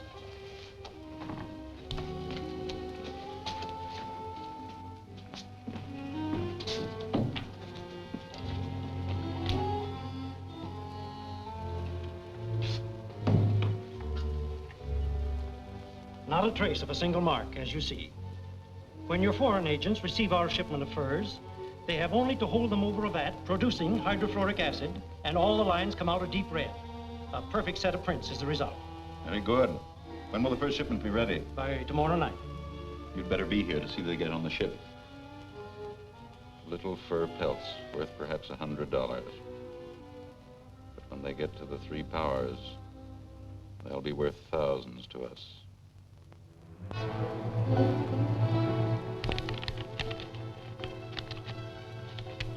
This goes to Washington along with the others. I'll bet Zarnoff's gnashing his teeth over this. Yeah. Scott, deliver this to Colonel Williams in command of Harbor Defense. See that he gets it personally. Better take Murchison with you. Right. Foster, take Bruce with you and deliver these to Commander Collins at the Navy Intelligence Office. He'll be expecting you. Yes, sir. Look, airplane design. Government specifications, experimental job. They're building it at the Lockwood plant.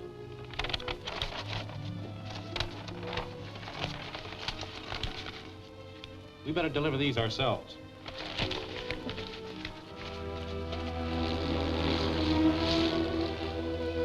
I'm very happy to meet you, Mr. Tracy. How do you do, Mr. Collins?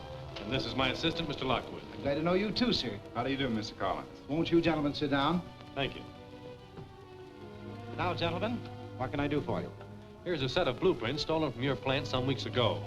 They were on that new pursuit plane you were building for the government. But no plans have been stolen from us. Well, perhaps there's been some mistake. Would you mind taking a look at them? Certainly not.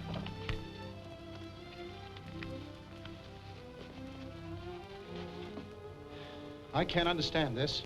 Just a minute. Mr. Stevens, meet me in the blueprint room right away.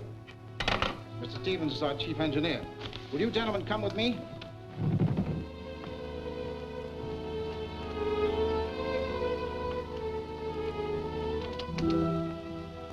Hold it. We don't want to be disturbed. What's up? This is Mr. Stevens, our chief engineer. Mr. Tracy and Mr. Lockwood of the FBI. How do you do? Mr. Lockwood? Is it possible there could be two sets of blueprints for that XP-141? Absolutely not. Our set was delivered to us by Colonel Barker in person. He said it was the only one. The drawings were destroyed, and the tracings in the vaults at the War Department in Washington. That's what I thought. But here's a duplicate set. That's bad. did these come from? They were recovered along with other stolen documents from Zarnoff. Zarnoff? The international spy? That's right. And the fact that they were recovered here led us to believe they were stolen from your plant. That couldn't be. We keep the plans for our commercial planes out here, but our government jobs are all locked in the safe. And only Stevens and I know the combination.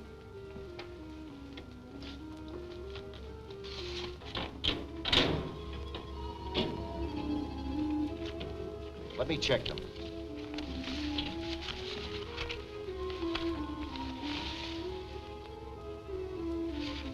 They're identical.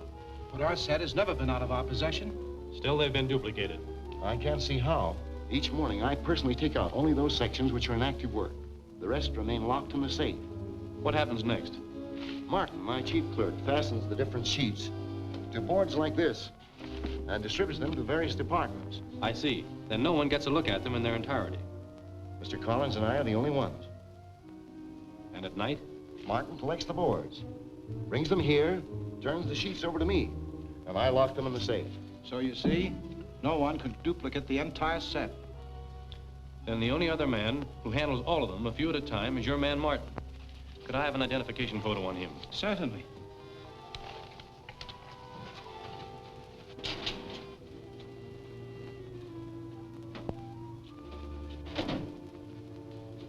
We keep full data on all our employees. But Martin is above suspicion, Mr. Tracy. He's been with me for 5 years. And besides, how could he duplicate these blueprints in the few minutes required to collect or deliver the different boards? That remains to be seen. Tell me, are you working on any new developments for the government? We're building a new bomber. We went into work only yesterday. I want to send 3 of my men over here who are experienced in this line. Put them to work in strategic positions to check on Martin's every move. Right.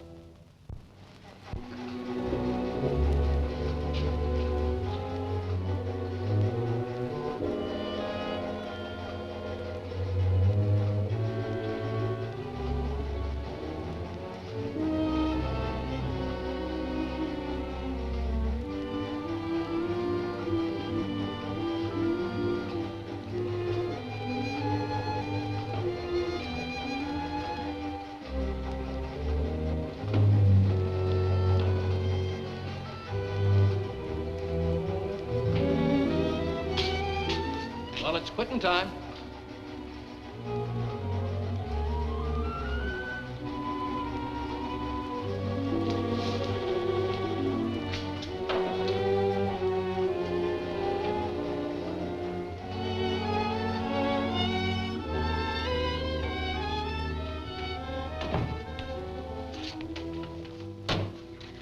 How's it going?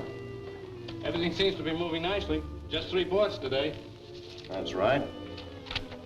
Let's have B6.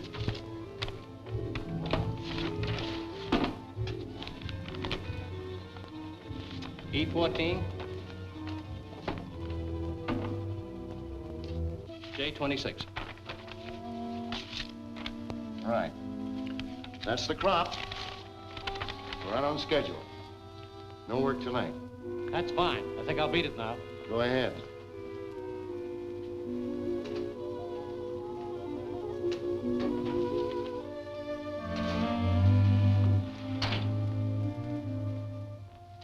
This completes today's reports up till 4 o'clock. Thanks, Gwen. Frankly, I'm puzzled. Your man Martin seems above suspicion. Sure, he's all right. And still, he's the only logical one. His every move was watched. At 5:20, Scott here took over and trailed him. He made only one stop at a jeweler's shop and then went directly home. Left the house the next morning at 7 and went directly to the factory, stopping only to pick up his watch at the jeweler's shop. All perfectly normal. He picked the watch up the next morning, but what gets me is he went through the same routine again the next night. Maybe the watch needed more than just oiling. Or maybe... Look, it's 5 o'clock now. If Martin goes through the same routine, he'll be passing that jewelry shop in 12 minutes. If he turns in there again tonight, we'll know that's it. That's what? Come on, Steve, we've just time to make it.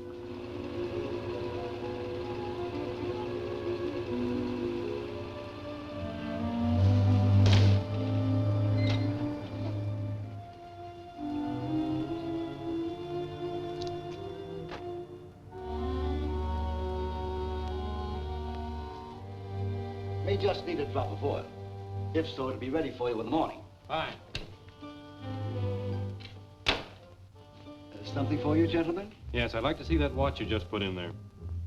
Why, that watch has just been left for repairs. It's not for sale.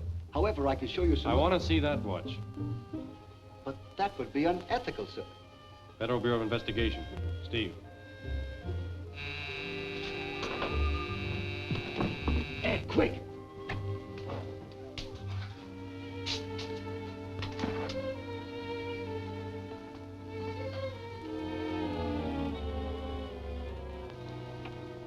Just as I thought. A perfect little camera wristwatch. So that's it. What do you know about this? Not a thing. My repairman handles all the watches. I only wait on the customers. Where is your repairman? He left at 5. Won't be back until morning. And that workshop in there is where he repairs all the watches? Well, Steve, take him along and have him lock the front door. Bring him back in there. Come on.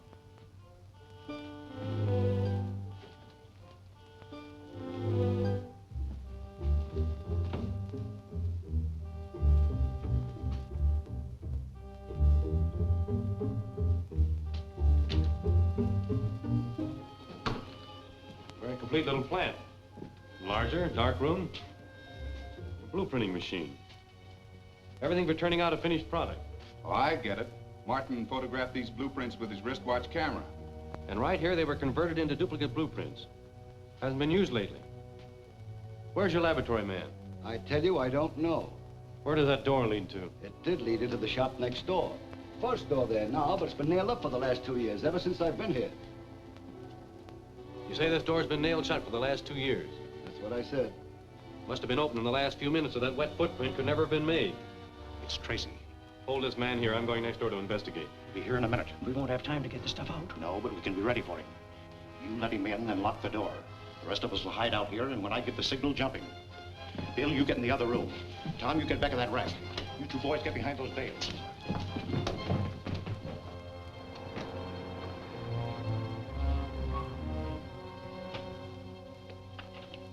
I'm sorry, sir. We're just closing up. I won't detain you long. I'm from the FBI. But I'm sure that you'll find nothing here to interest you. What's in there? My workroom. But my assistants are gone for the day.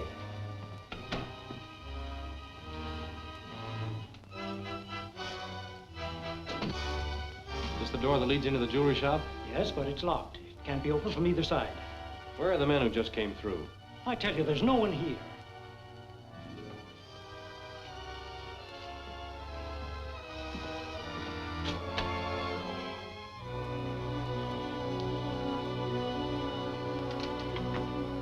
That's my designing room.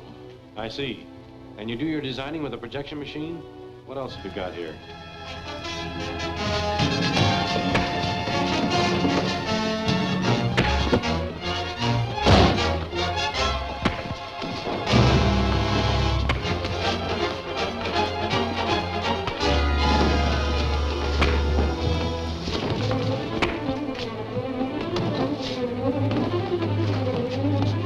Don't shoot. It might bring the cops.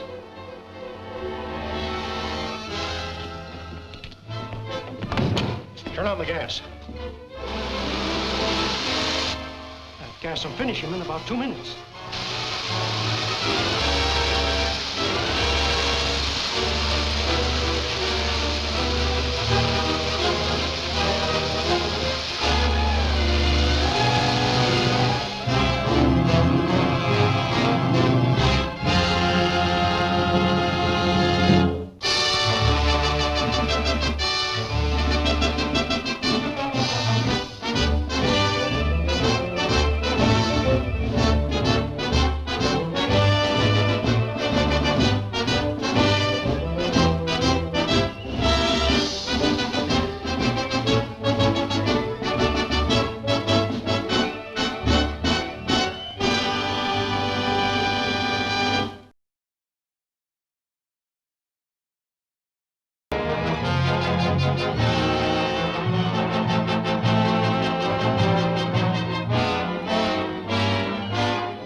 Sorry, sir, we're just closing up. I won't detain you long. I'm from the FBI. But I'm sure that you'll find nothing here to interest you. What's in there? My workroom. But my assistants are gone for the day.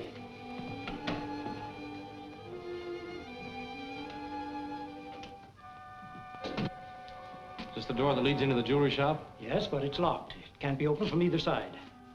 Steve Lockwood speaking. Send all available men to the first store at 420 Main Street. Urgent. Where are the men who just came through? I tell you, there's no one here.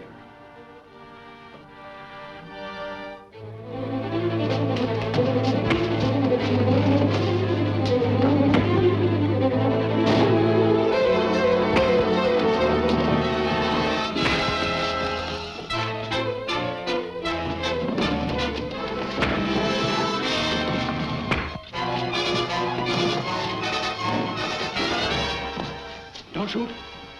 It might bring the cops.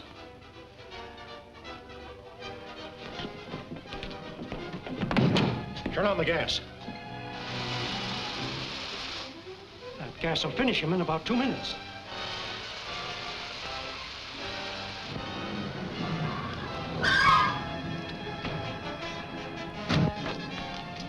Tracy went in there a few minutes ago.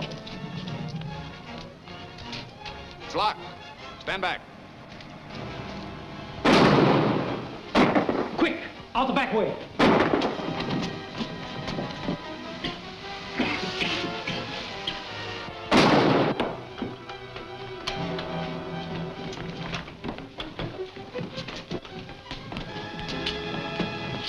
Tracy must be in here somewhere. Search the back room.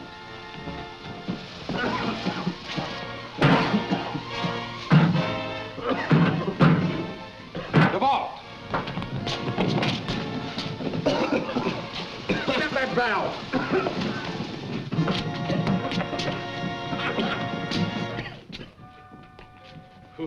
I never did like poisonous gas. I couldn't have stayed in there much longer. You know, this first store is a depot for one of the cleverest smuggling rackets I've ever encountered. Did you catch any of Zarnoff's men? Not a soul here by the time he broke in, but he got that phony jeweler tied up next door. He's one of Zarnoff's agents, all right. We'll see if we can get something out of him at headquarters. Tracy's meddling at the first store has set me back a lot. But it's nothing more than an annoyance. He hasn't been able to find out anything that will endanger my organization. Not unless Barossa the jeweler talks. Yes, Barossa knows everything. The names of all our men and every one of our hideouts. Robal's keeping check on what they do with him. I'm expecting him to call in at any moment. What about this man Robinson? He's been investigating spy work in the Orient. Yeah, my Shanghai agents informed me that unless he's stopped, we'll all be in hot water. He's due in on the Pan-Pacific dirigible tomorrow, isn't he? Yes. I've got a plan to take care of him. Yes? This is Robal. Tracy and some of his men have Barossa in the Federal Building. Yeah, in Tracy's office. Good. Stick around and make sure they're still in the building by the time I send some men down there. Right. Now, here's what I have in mind. Now look, Barossa, you might as well tell us the whole story. It'll save you a lot of trouble. I told you all I know. What more do you want? That's what you've been saying for the last hour. Where is Zarnoff hiding? I don't know. Where did you see him last? I don't remember.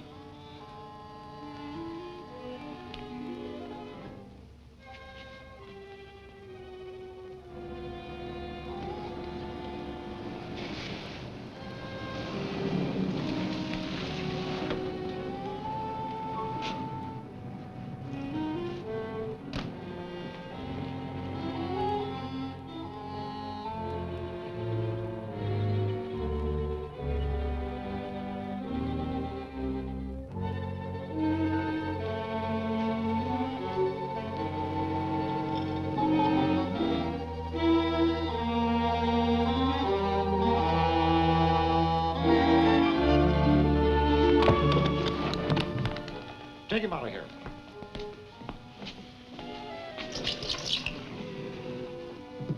Take the elevator up to the 5th floor and leave it there.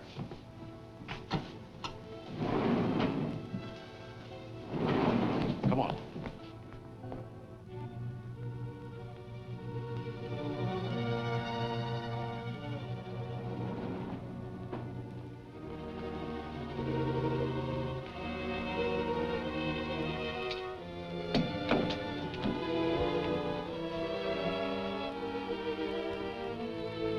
Once that elevator starts moving, nothing will stop it. Tracy and Barroso won't have a chance.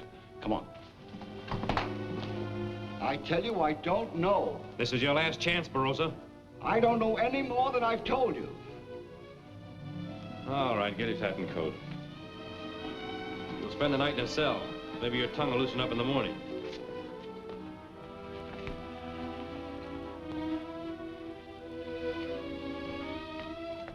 We'll wait and see how it works.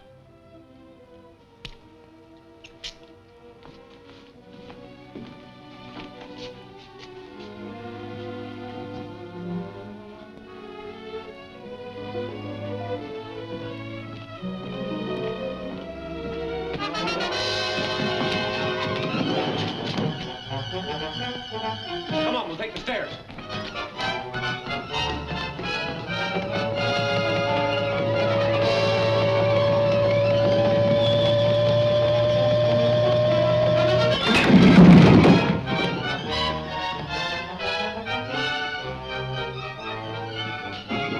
Someone's coming.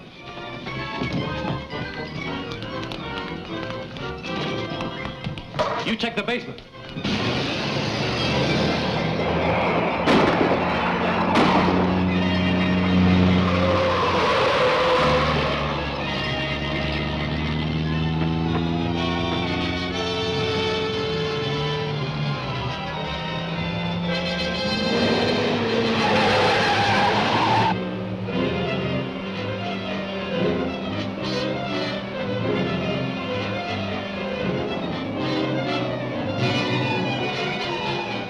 Out of town.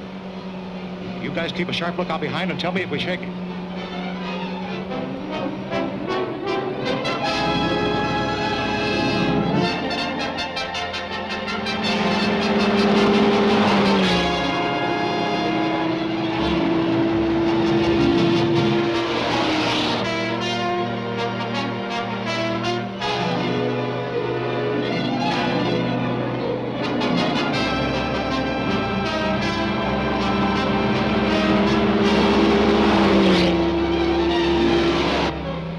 See if you can stop him.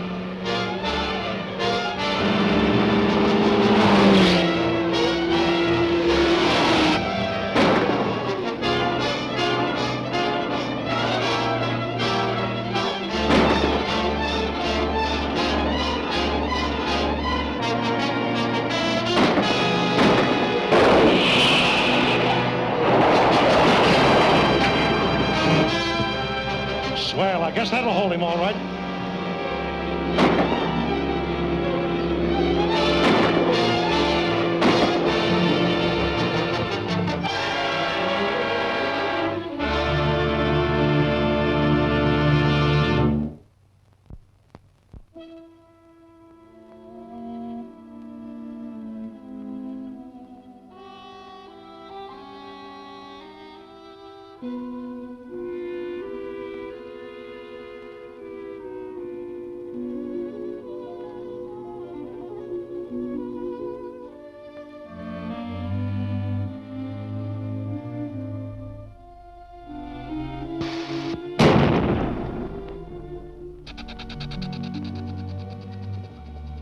Well, that's it. Very good. Strike the equipment. Now, here's what I want you to do. The Pan-Pacific dirigible gets in today. I want you to arrange for Green to be there and take pictures of it. That's pretty risky business, isn't it? Not as risky as having it land. There's a Secret Service man named Robinson on board. He's bringing back a lot of valuable papers. Neither Robinson nor the papers must get to Tracy.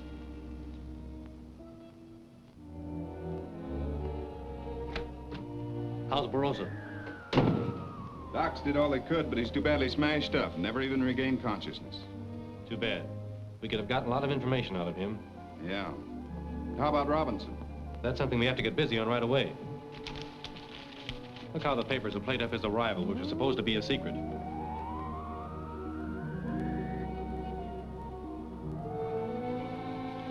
Zarnoff may attempt to get those papers. We'll have to take every precaution to see that they get safely off the ship. Take a squad of men to the landing field. I'm trying to contact Robinson. I'll meet you there later. I've got the dirigible. Thanks, Gwen. Hello. Dick Tracy calling. I want to speak to James Robinson. Just a moment, please. I'll wait.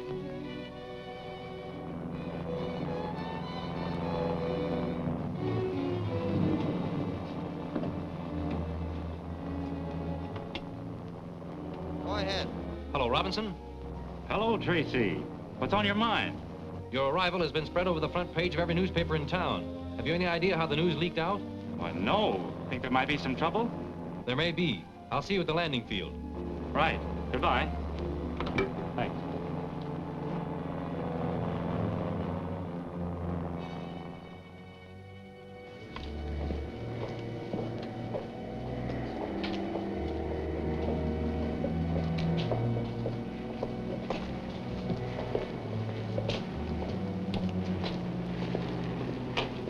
What company?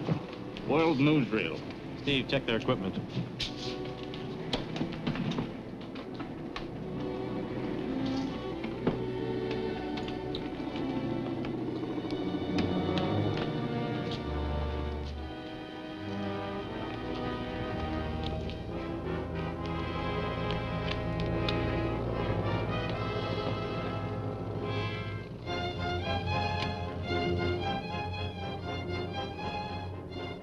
Too bad they forgot to look in this.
just not cold.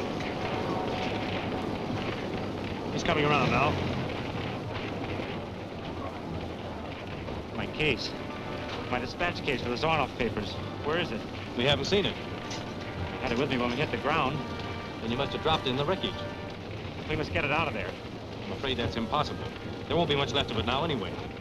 Yes, there will. It's all right. That box is metal, fireproof. Can't you do something? Not until the fire dies down. Then we'll get a fireproof suit and send someone in as soon as possible. Scott, you stay here and see that no one leaves the field without my permission. Yes.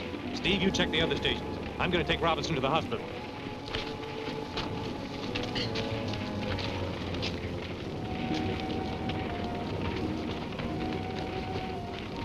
Well, hold on there. No one's allowed to leave. Well, I got to get back with this film. We'll send the film back for you, but you'll have to wait. No one can enter or leave here until the wreck has been investigated. All right to phone my office? Sure. You stay here with the film. Okay. They'll probably be able to get into the wreckage by morning. You still have loads for that camera? Sure. But what chance would I have? The place is swarming with cops. Your camera should be able to take care of them. I'll have Rubel and some men at the gate to help you get away. In the morning, take Tom and Ed down to the airport.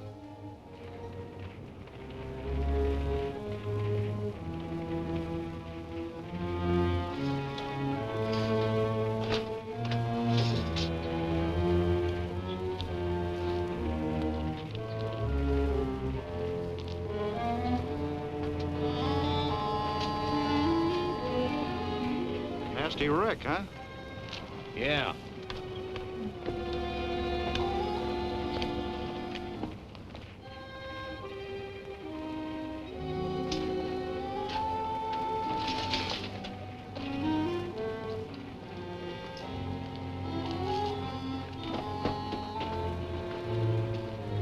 He's found it.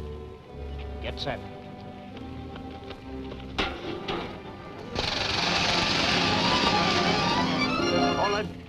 You saw what this camera did to those three guys? So watch your step. Get going through that building and out the gate. I'll be right behind you. Right.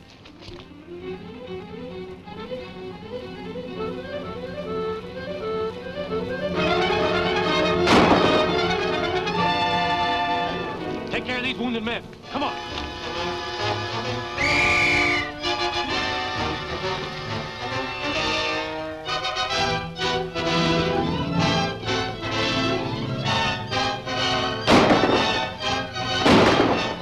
That's it. Come on.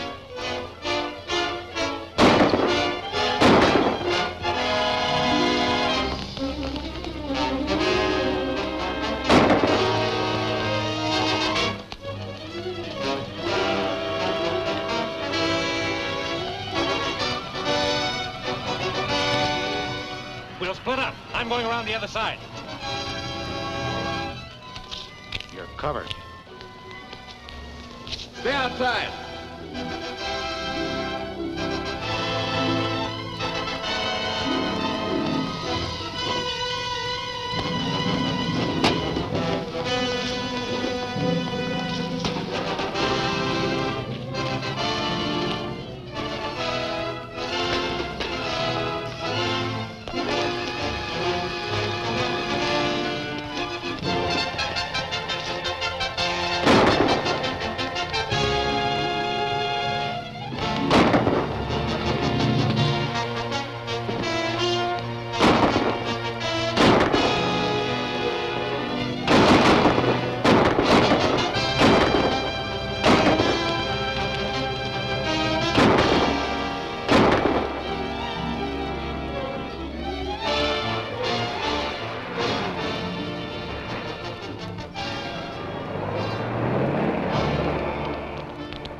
No use chasing them.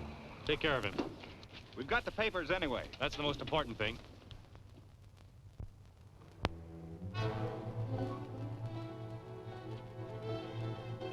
It's one of Zarnoff's codes, all right.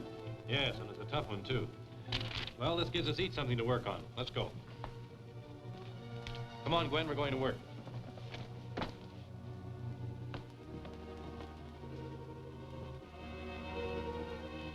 Gwen, bring me Harper's on international codes, please.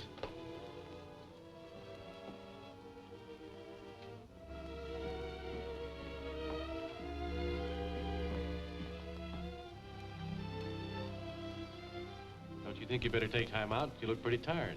Well, I am getting a little groggy. I'll run along and get some sleep. All right, I'll be back in a little while.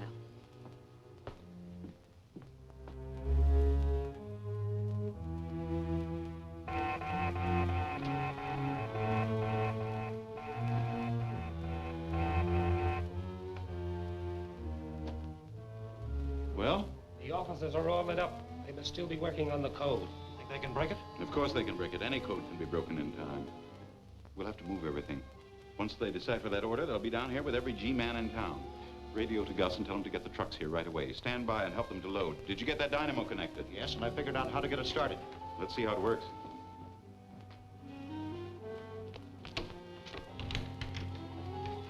This'll make a good target.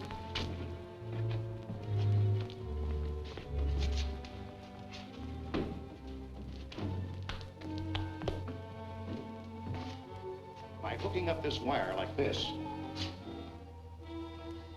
anyone who comes in and doesn't know it's here will trip over it and lock themselves in. And at the same time, start the dynamo. Look, I'll show you.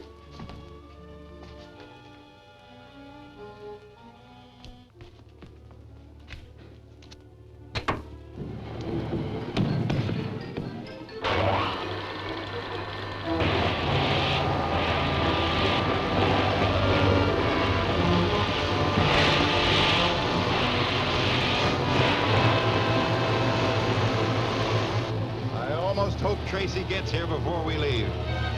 Turn it off.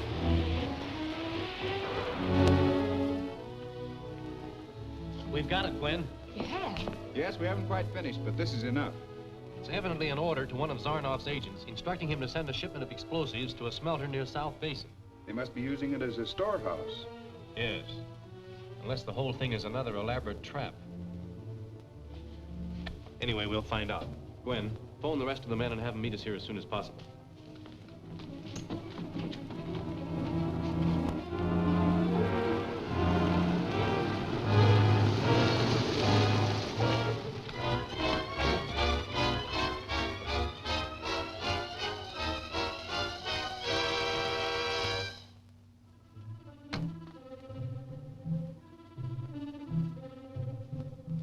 You men wait here. We're going to scout around. If we need you, we'll signal with the Very pistol. Yes, sir. Let's go.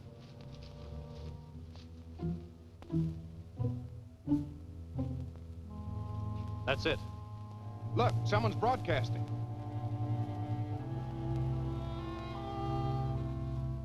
Yes, and we ought to know who they're talking to. Scott, call the naval radio station. Tell them to tune in on the station that's talking to the smelter and triangulate their position. It might be Zarnoff's headquarters. Yes. Okay. How much more? 2 more loads will do it. Good. Got dependable men on guard? Yes, Gus is on the gate. If anyone tries to come through, he'll signal us. All right. Tom, keep everyone alert. Those G-men may be down on us any time now. Right.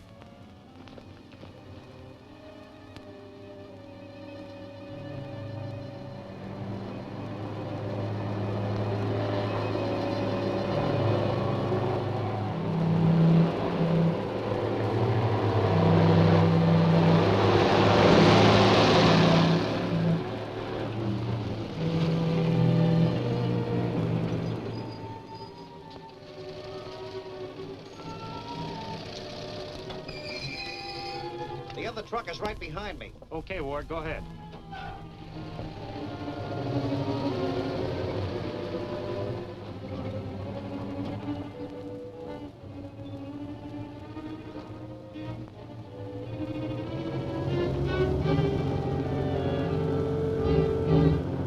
This is our chance.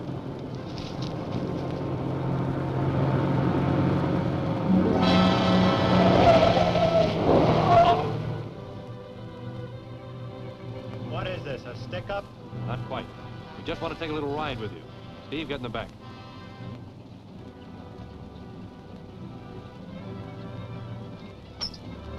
They're taking us right past that guard and into the smelter. Get going.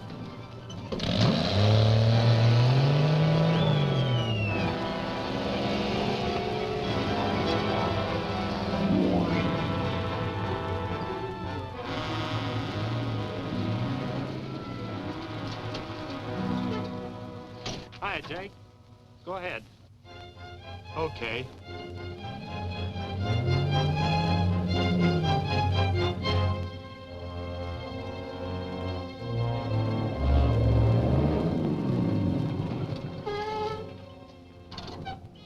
Jake, give us a hand with the loading. Hold it. Steve.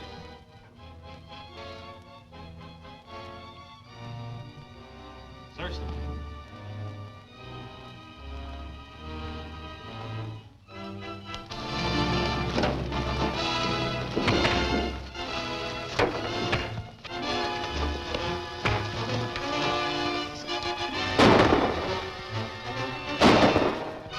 They're here.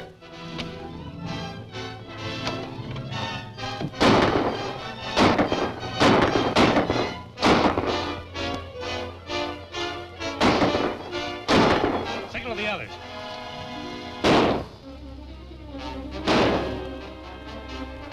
There's the signal. Let's go. That'll bring the whole squad.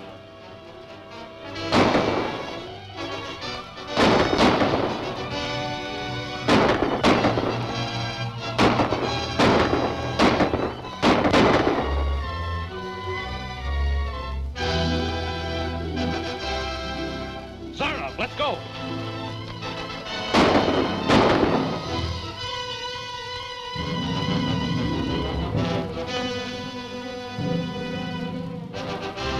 Come on, after him. Nothing doing. The cops will all be here in about 5 minutes. Besides, we have to get ward out of here.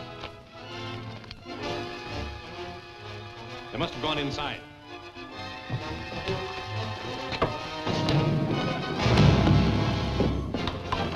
Steve. I'm all right.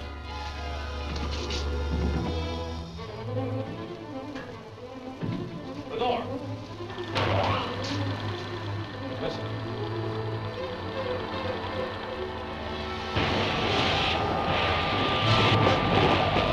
Come on, Steve.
Jake, give us a hand with the loading. Hold it. Steve.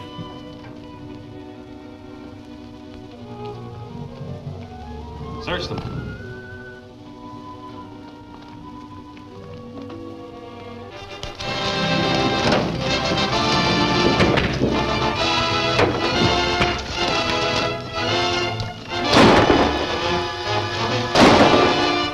They're here.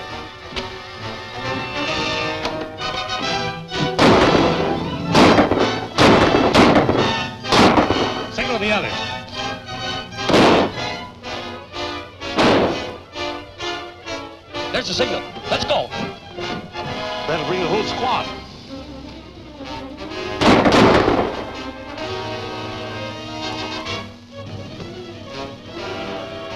Zarnoff, let's go.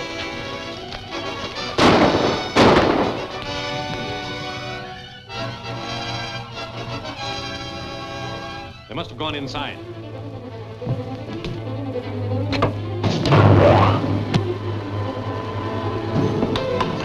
Steve. I'm all right.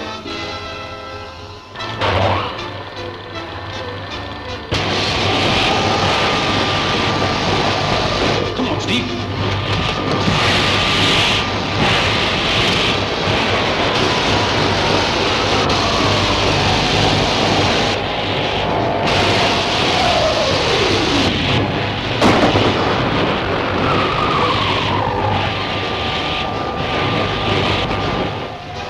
Our only chance is to short it out, Steve.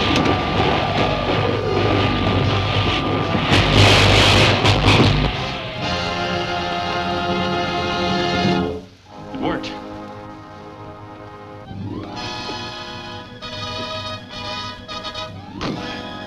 Chances are that door has an electric lock. Shorting that dynamo will unlock it.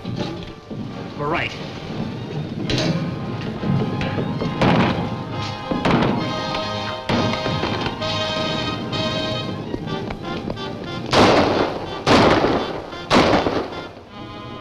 Looks like he gave us the slip. Yeah. Nothing to do but search this place and try again. Here comes Foster and the others now.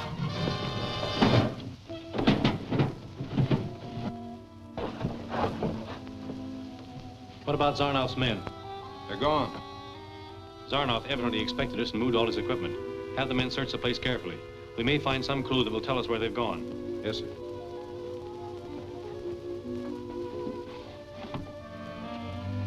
Any luck? Yes, I phoned the naval station and they tuned in. They picked up someone calling here asking if any more trucks were needed. What station was it? Well, they couldn't tell, but they got bearings on it from 3 different points. Good. This is all we need. Right.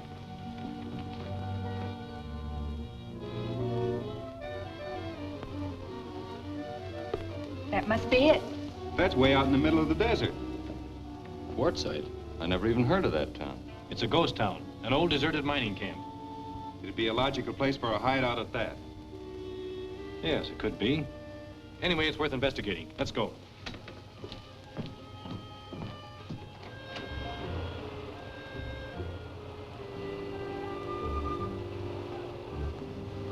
There it is. That looks pretty dead from here. Well, we'll find out.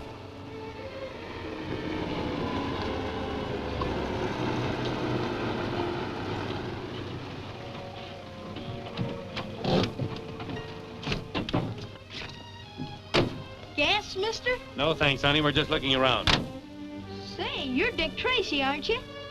That's right. What's your name? Sammy Williams. Are you looking for crooks? Well, perhaps. Are there any around? Nah, there's nobody around here except me and Gramp and Joe. Well, I'd like to have a talk with your grandfather. Is he home? Sure. He's sick in bed, but he'll be glad to see you. You and Foster take a look around the other buildings while we go in here.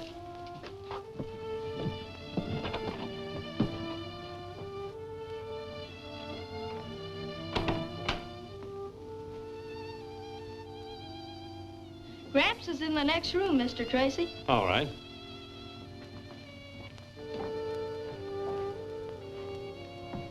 Gramps, this is Dick Tracy. He wanted to talk with you. How are you? Howdy, gents.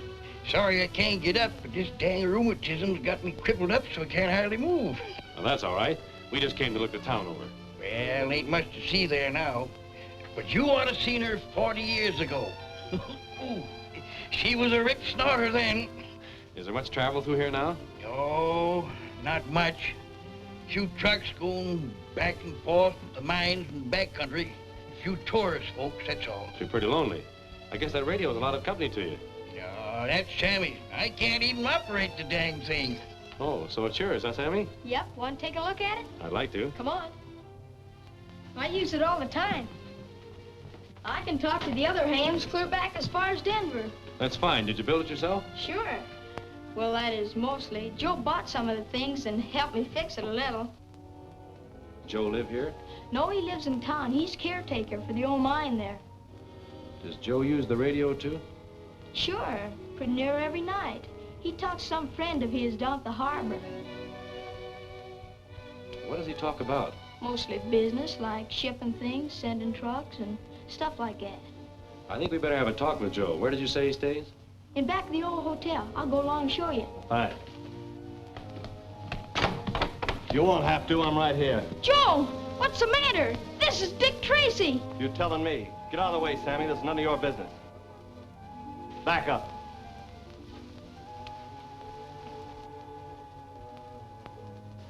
Turn around.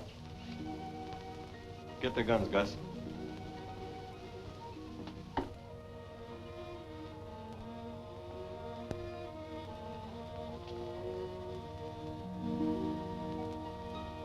Put their own handcuffs on them.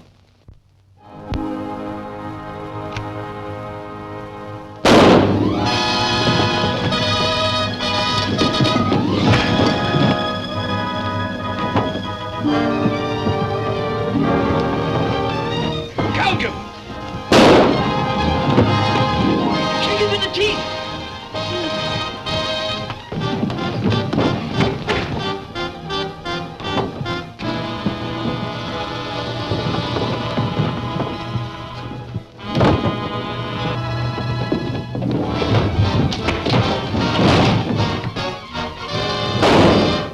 Get up! What's going on here? We found our men a little sooner than we expected. It handcuffed them. I guess we picked the right place, all right. There must be something down in that town they don't want us to see. We'll find out what it is. Gee, Mr. Tracy, can I go with you? I know all about that town. No, Sammy, you better stay here. But there might be some fighting. Yes, there might be. Where's a good safe place to put these men, Sammy? You can lock them in the oil shed. All right, lead on. Bring them along.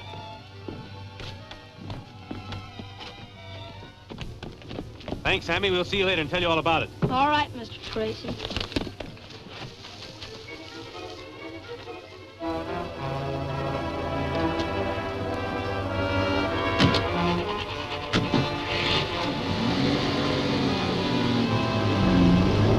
But Gramps, can't I just go up on the hillside and watch? Well, I reckon there'll be no harm in that, but see that you keep out of shooting range now. All right. Here, wait a minute. Here, wait. You get that gun off the wall there and load it up for me and kind of set it here where I can get it handy. Take it easy now, huh? Oh, the bed kind of hurts my back a little bit. There ain't gonna be any more scrapping around here. I want to be fixed so I can get my share of it.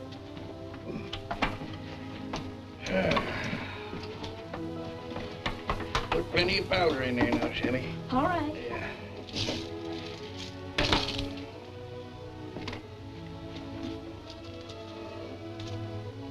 Getting so you can load that gun pretty good now, aren't you? Huh? Yeah? Yes, sir. Is that enough powder? That'll be about right, yeah.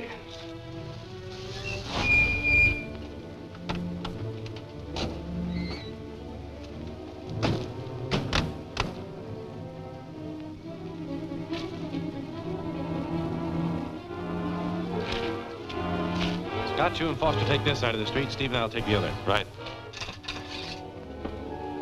Yeah, now let me have it right over here, Sammy. Is that all right? That's it.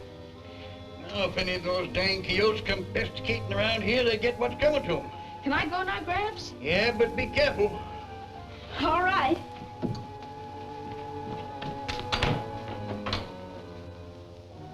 Headed this way. Get down in the cellar.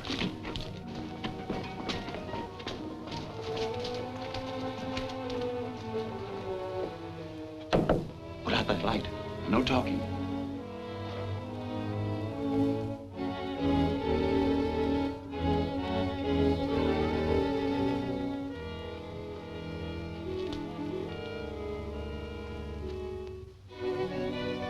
Doesn't look like much here. No. We'll look it over anyway.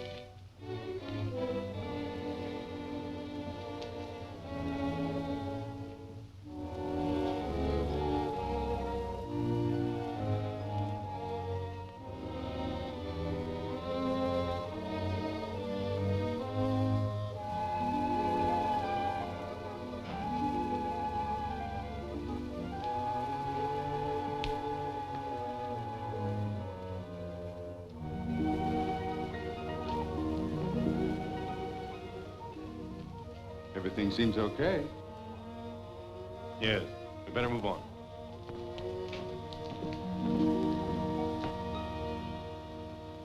Keep an eye on them.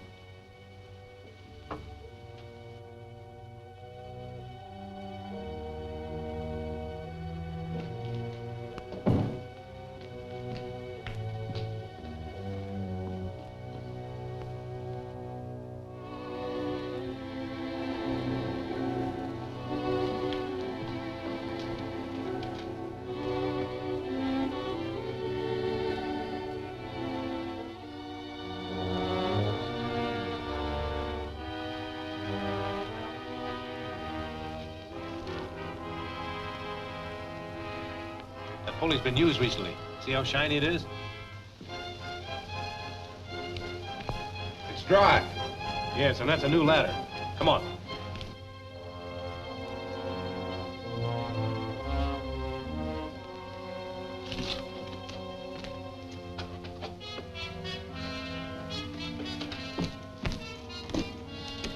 They found the well. Come on.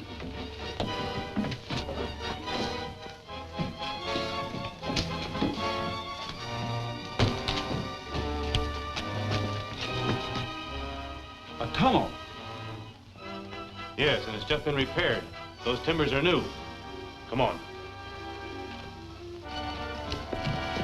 Robalt, you, Jake, Tom, and Ed go after them. We'll take care of the other two.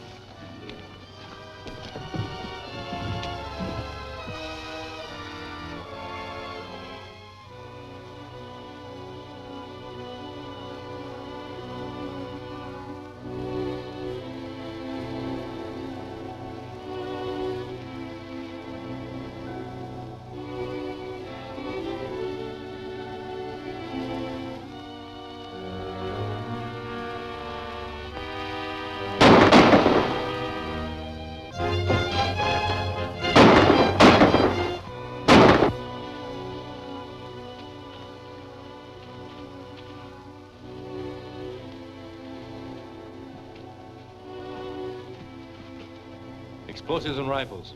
This must be the stuff from the barge. Open up that box. Get set and I'll turn on the light.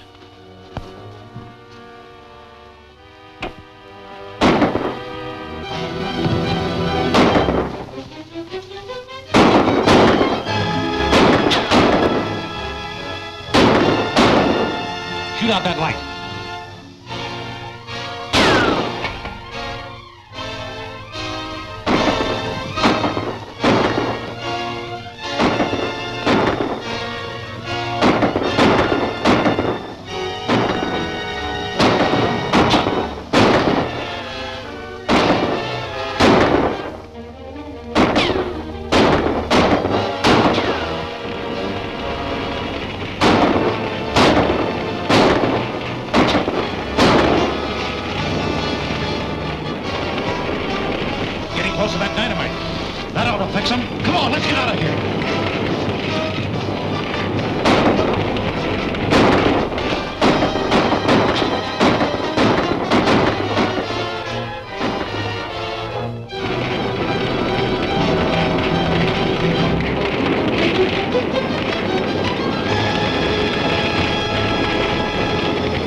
Explosives and rifles.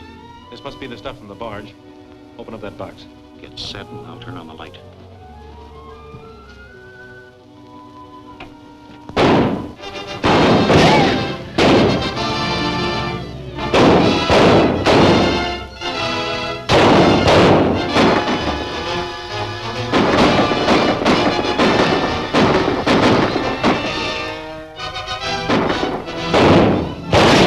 Shoot out that light.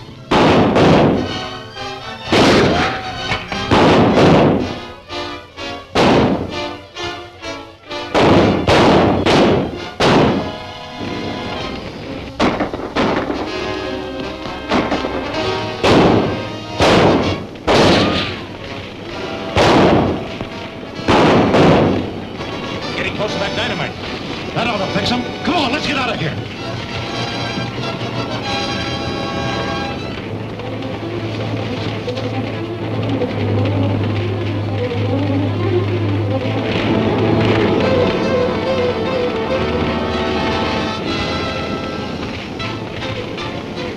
There's an opening up there.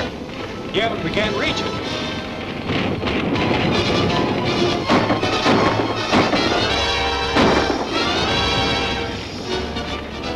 Mr. Tracy!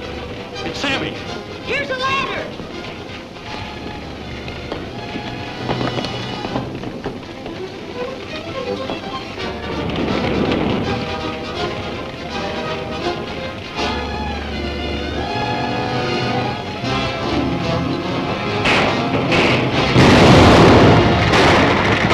You sure saved our lives, Sammy. Some of you get around that building and take them from the rear.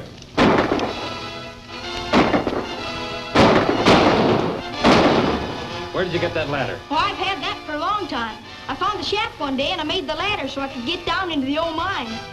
Certainly lucky for us you did. What's happening outside? A bunch of men are hiding behind the well shooting at your friends. Let's have a look. We can see them better from up there.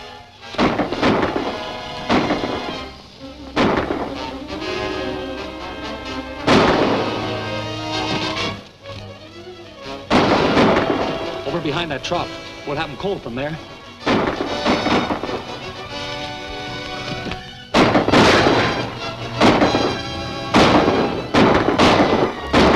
That sure discouraged them. You can get the bunch at the well from over there. Let's go.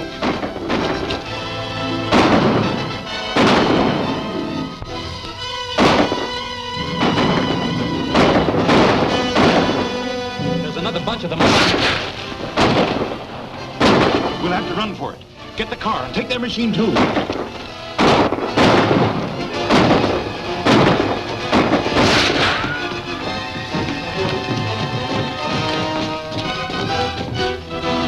You men all right? Yes. They all ran up the street.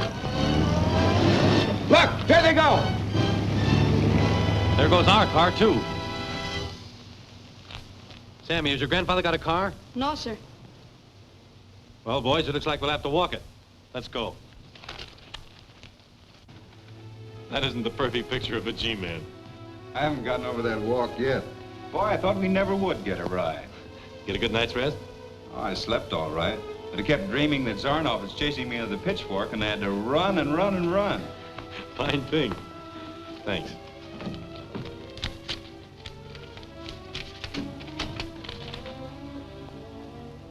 It's from Anderson. Says we're to redouble our efforts to capture Zarnoff and break up the international spy ring. Just like that, huh? Does he suggest how? No. But in the past, we've been waiting for Zarnoff to start something. Then we race off in hopes of catching him, usually arriving a little too late. Suppose instead of waiting, we set a trap for him. Zarnoff's pretty smart to fall for a trap. Oh, I don't expect him to risk his own neck. But if he'll even make a pass at the bait I have in mind, we'll stand a good chance of closing in on him. Now, here's the setup. Right here in this town is Professor Albert Gutenbach. He's the internationally famous chemist and inventor. That's the man. I was very glad to show you my laboratory, gentlemen. But my reason for inviting you here this evening was to make an announcement, which will doubtless prove of keen interest to all of your newspapers. What is it, Doctor? A new invention? An invention, gentlemen, that will put an end to all wars. I have just perfected a new explosive so simple to make and yet so unbelievably powerful in its action that any nation in possession of this formula could well defy the world.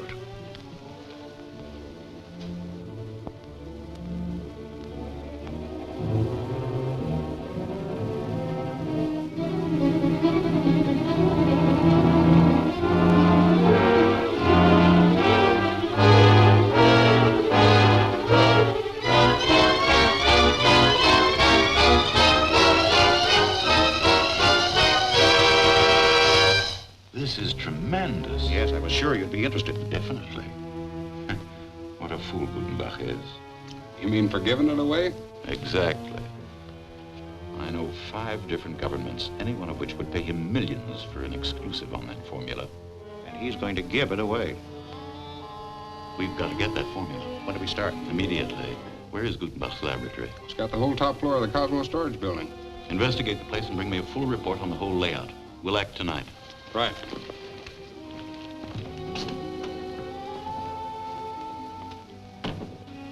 Do you think there's any danger? You'll be guarded every moment of the day and night. You may feel perfectly sure of your own safety. Have you prepared the fake formula? Yes, I have.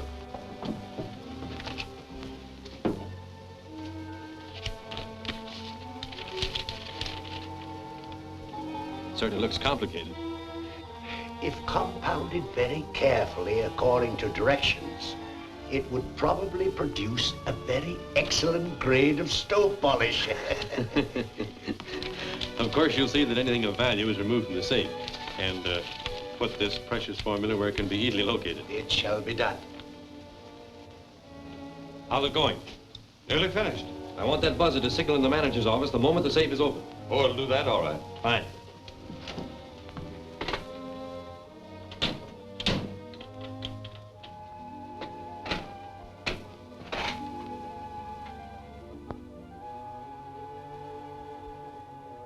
Malloy, you'll take over the elevator here. Mr. White, the building manager, will fit you out with the uniform from the locker room.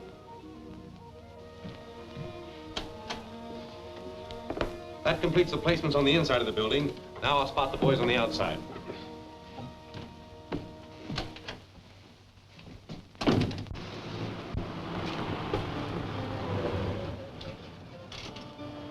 That's it over there. We better go separately and meet back here in the car.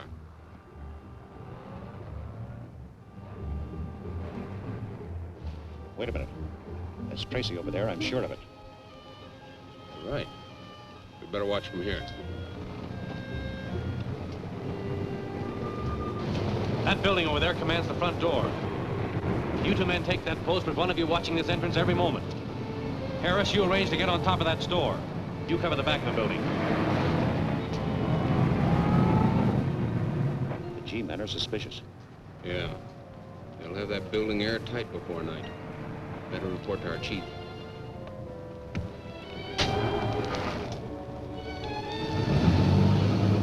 Sure, I can climb the face of any building in a city. That's why I sent for you. I have need of your particular talents. Glad to do anything I can for the dough you mentioned. A formula, and an ancient safe, and a laboratory on the top floor of the Cosmos storage building. I ain't so good on safes. You'll be good enough for this one, and you're the only one who can get to it. I still don't see. The G-men are guarding every entrance, and the only way to that formula is up the face of the building. Oh, I get it. And there's a lot of fancy work and ginger breaks in the front of that building. That'll be duck soup for me. That's fine. Robo will be waiting for you in a car around the corner on Highland, and I'll pay you well when you get here. Yeah, but how do I get down? The same way you got up. Can't be done. I can climb any building that any man in this town can climb, but there's nobody living that can come down the same way. Hmm.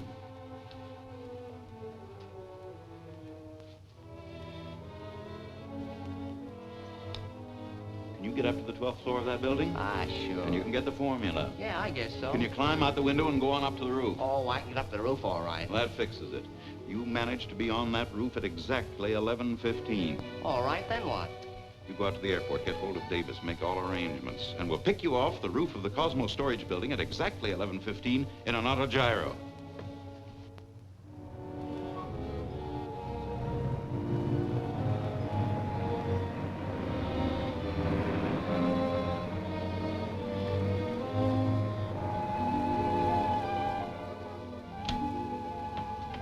Everything all right? Yes, we're all set. Every entrance is guarded inside and out. We're all prepared to receive our guests. I see. Anyone who wants to come in is welcome. That's right. But the moment that buzzer sounds, any indications? None. There's nothing we can do now but wait.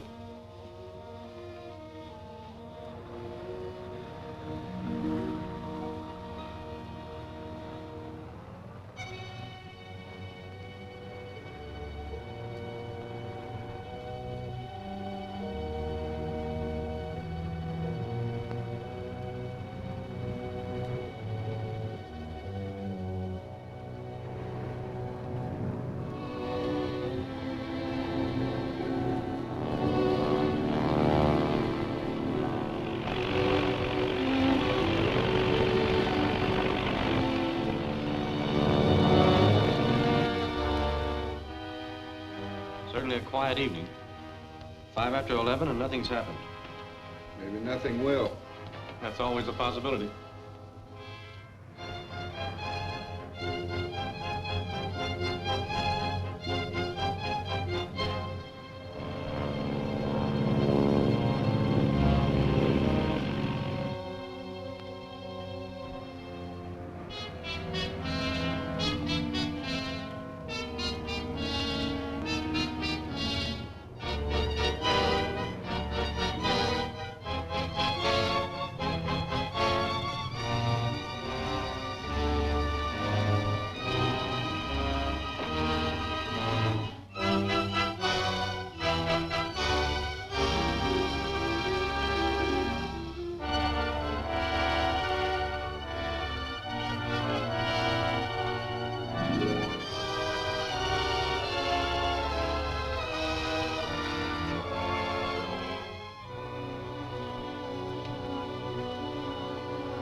That's it. Let's go.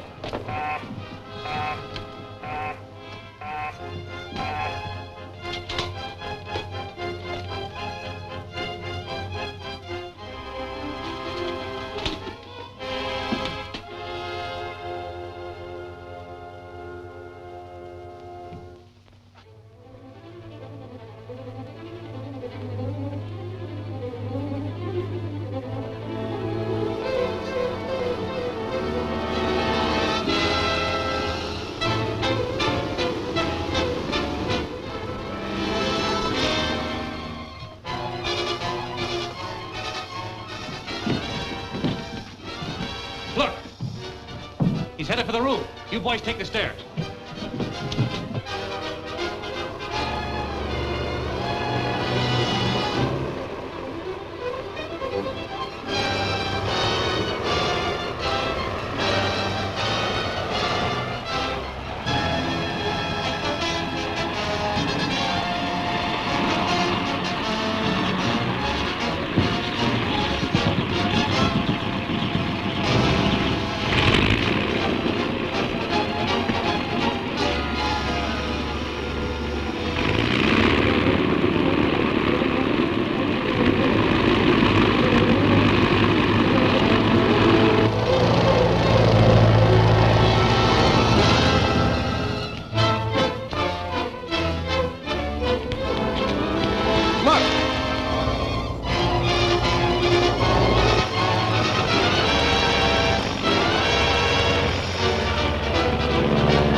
He's headed for the roof. You boys take the stairs.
Municipal Airport.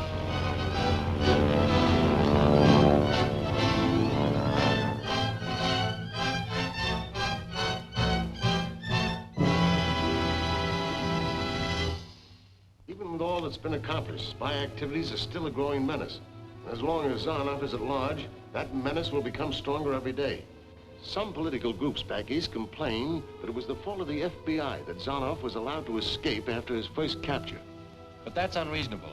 Zarnoff was executed and pronounced dead before he effected his escape. His cheating the lethal gas chamber is the most remarkable criminal feat on record.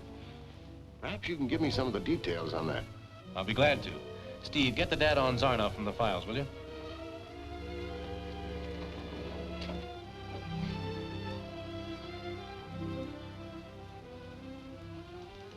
Since then, we've been able to reconstruct a great deal of what took place. It was June 14th, and the newspapers were playing up the execution.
Zarnoff. Zarnoff.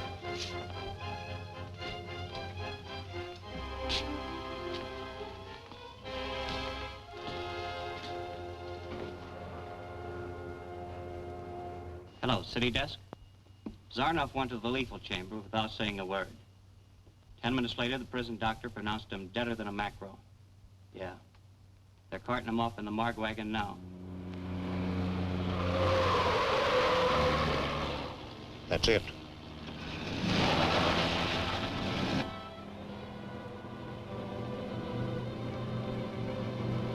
Give me a hand.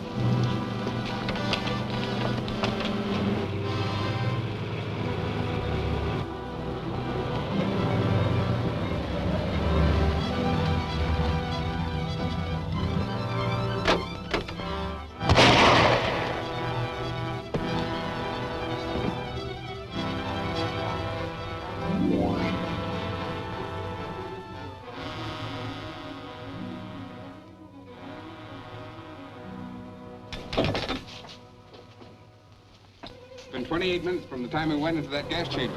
Have to work fast.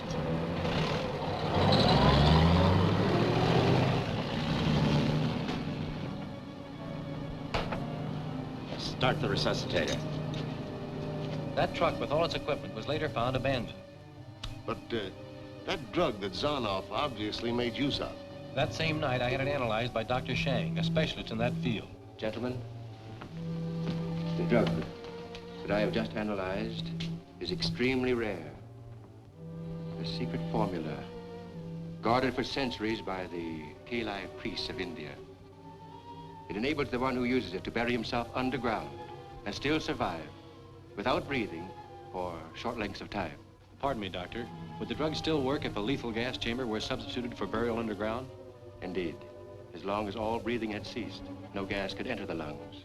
Heart action also stops. Good heavens, then no doubt. Zarnoff is alive this very moment. It doesn't seem possible. We learn every day. If you two gentlemen will excuse me, I have a great deal to do tonight. Zarnoff will lose no time in picking up where he left off. Later, I went to the press room of the Post Record. The ink reservoir is right there. How about your night watchman? There's only one, and most of the time he's making his rounds through the rest of the building. How about your other employees? They're all good men. I can give you their records.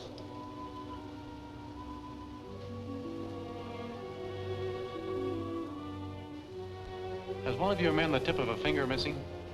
Why, no. Well, look at this. Whoever left that print supported his weight with one hand while he reached into the reservoir with the other.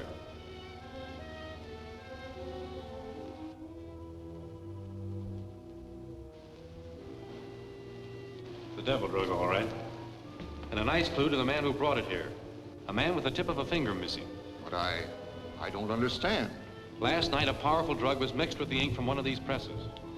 I'll send my men back later to photograph that print. Meanwhile, if you'll see it's not disturbed. Thank you very much, Mr. Price. Not at all. That missing fingertip clue proved to be intensely valuable. Say, how about some lunch? We can continue after we finish. I think that'll be fine. Gwen, order some sandwiches and coffee sent up to the office.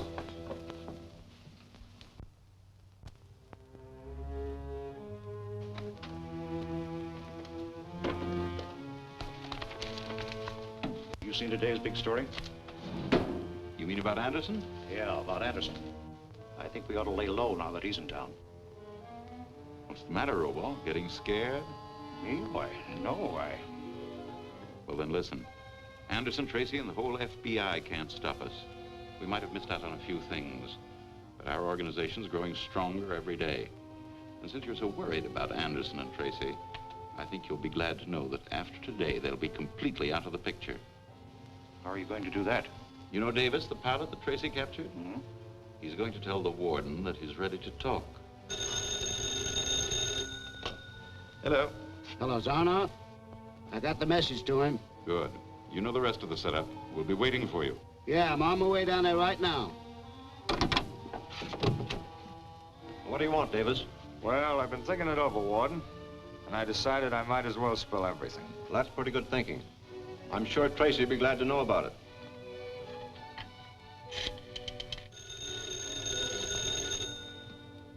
Tracy speaking. Davis? Sure, we'd be glad to listen. We'll come right down.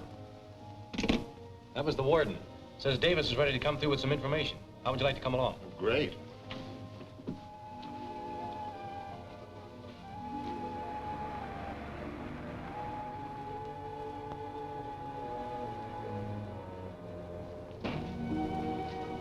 Wait a minute.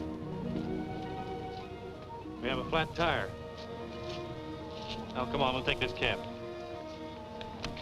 Penitentiary and make it snappy. Yes, sir.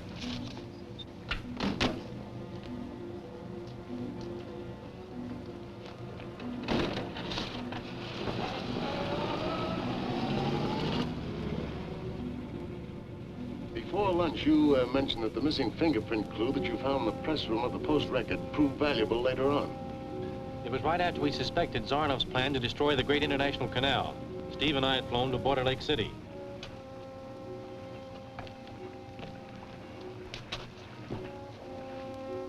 They're ready for testing.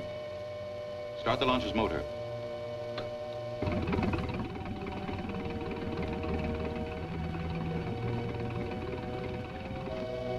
It's working all right. Now test the rudder.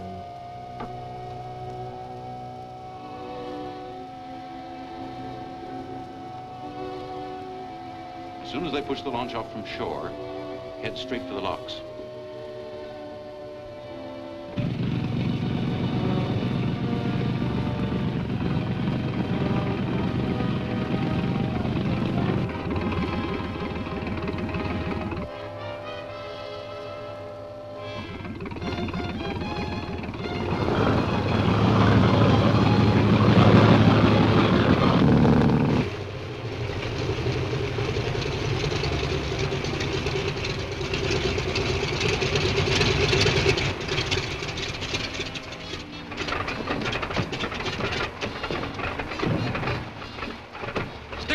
I'll be right back.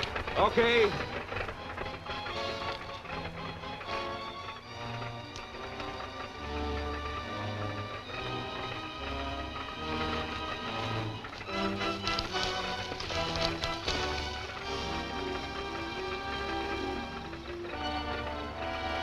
Just one guy coming.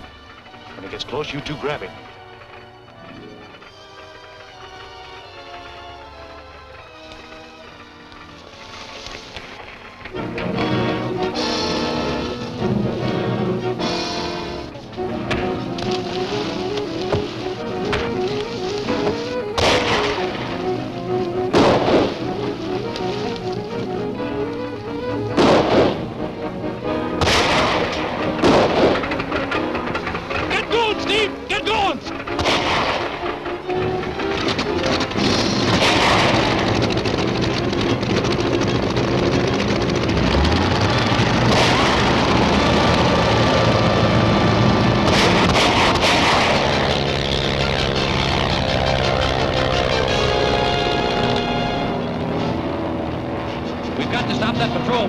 Zarnoff's men have done away with the crew.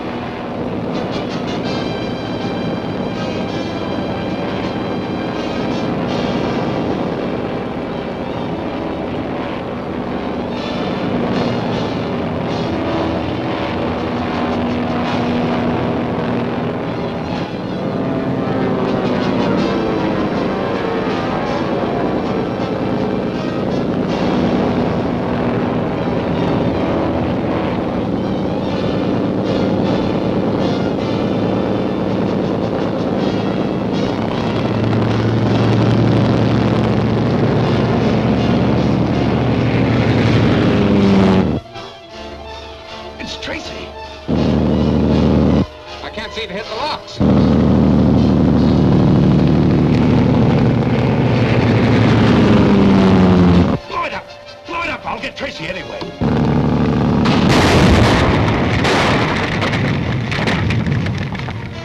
That explosion will cause an intense investigation. We must dismantle everything and get out of here. Later, we discovered the place where Zarnoff was operating the radio control.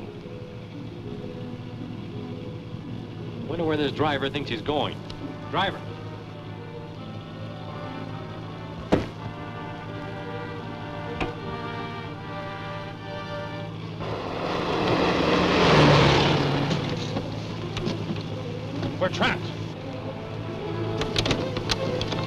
Open up!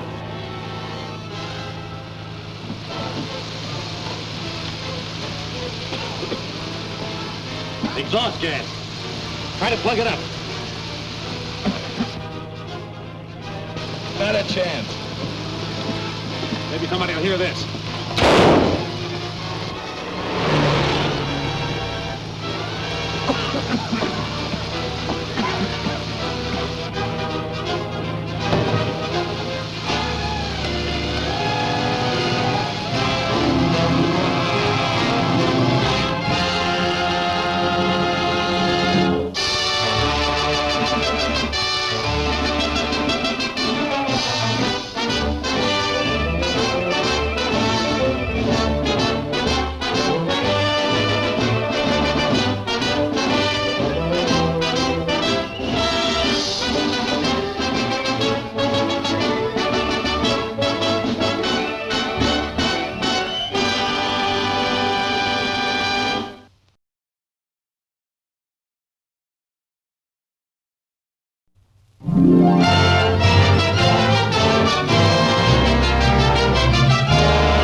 Wait a minute. We have a flat tire. Now, come on, we'll take this cab. Penitentiary, make it snappy. Yes, sir.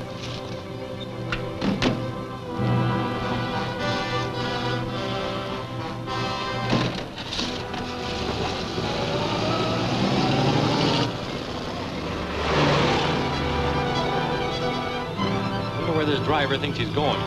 Driver.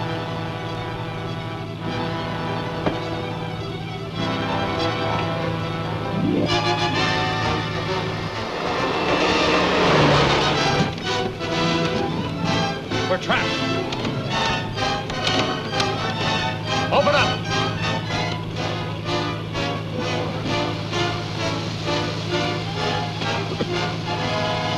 Exhaust gas. Try to plug it up. Not a chance. Maybe somebody will hear this.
Put your hands up and stand back.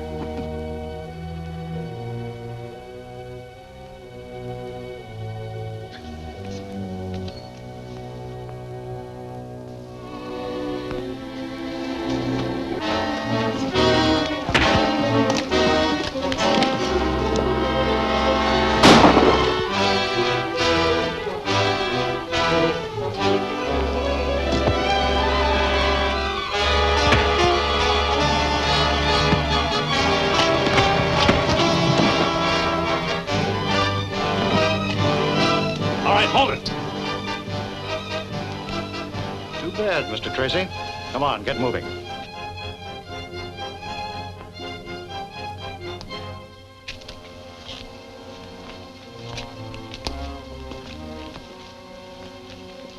Brody, get that cab out of here. Yes, sir.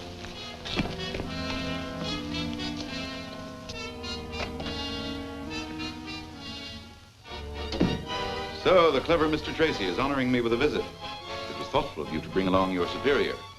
Welcome, Mr. Anderson. This is indeed an unlooked-for pleasure. Don't be so pleased with yourself, Zarnoff. There are plenty of other agents capable of filling our places. Our deaths won't save you. Do you think I'm fool enough to have you killed now? As long as you're alive and my prisoner, your friends will think twice before they attack or try to trap me. No, Mr. Tracy. You shall live exactly as long as I find it to my advantage to let you live.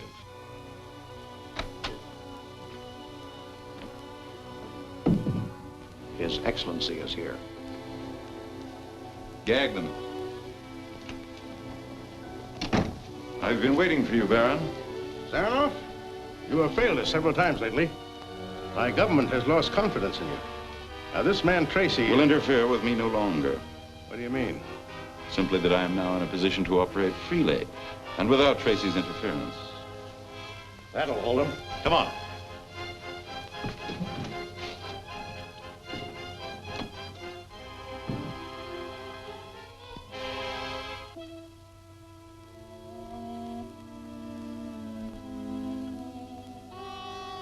My government has a very delicate mission for you. One that is of the utmost importance to us. Look.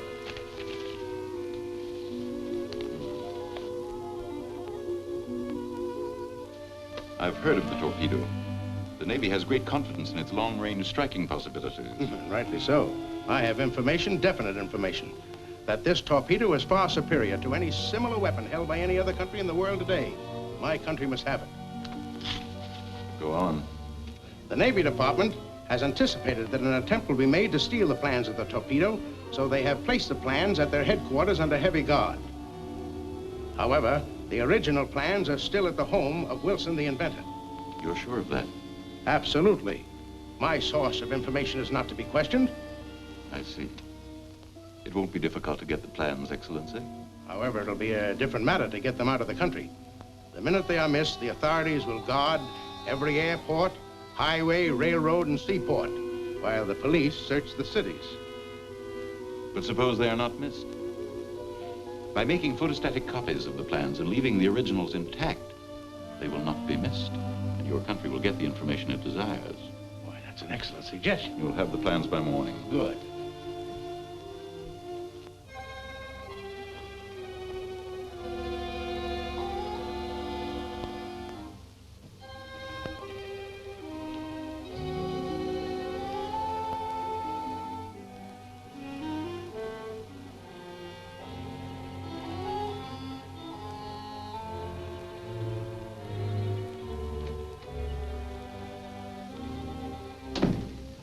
Good evening, gentlemen.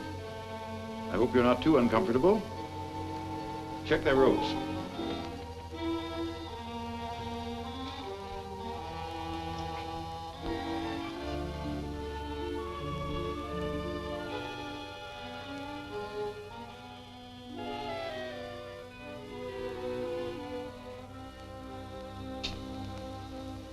Okay. Let's go.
take a look at the G-man.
Get me the number of the inventor of that new aerial torpedo. His name's Wilson.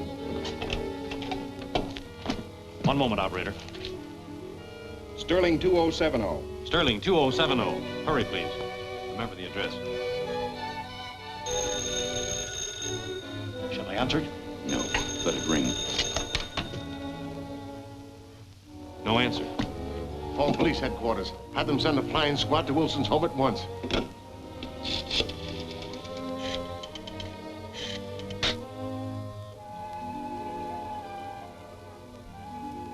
Get up from there. Come on.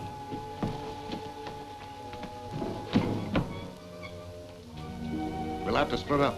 Tracy, you go over to Wilson's. Trail Zarnoff if he leaves before help gets to you. Steve, get to the nearest phone and tell the police to send some men over to Wilson's. I'll stay here with these birds. Right.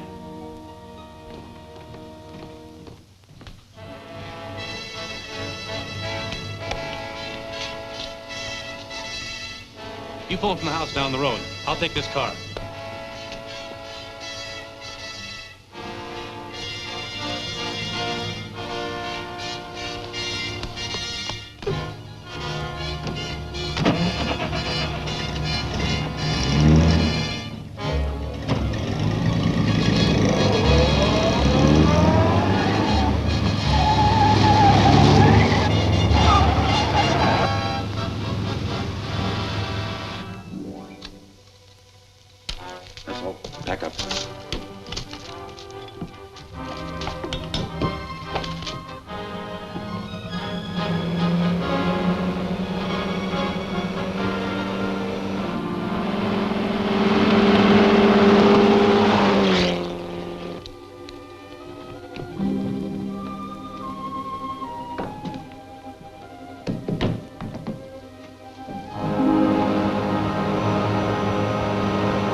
You can slow down a bit now. Okay, we'll be at the cabin in about 2 hours.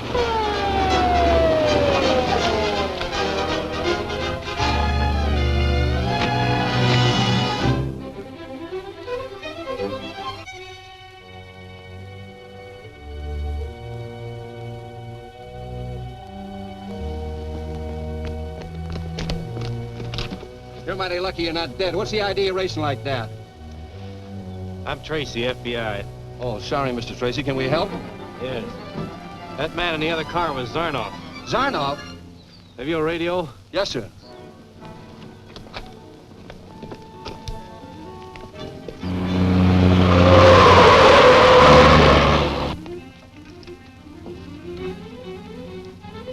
Calling police headquarters. Calling police headquarters. Car number 14 calling police headquarters. Police headquarters, come in 14. This is Dick Tracy, FBI. Zarnoff is headed west on route number 77 in a station wagon, license California 2C6550. Repeat, California 2C6550. His present approximate position, 10 miles east of Sautenville. Block all roads leading out of this area. Any questions? No, we got it. Relay this information to Anderson, chief of the FBI, now at my office. That is all. We're completely hemmed in. Turn off and stop.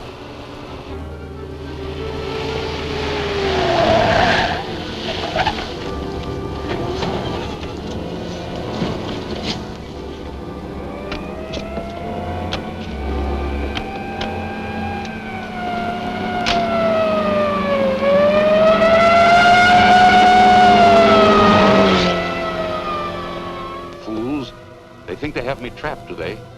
There's a hidden trail that crosses these hills to the hideout. If we hurry, we can make it before sunrise.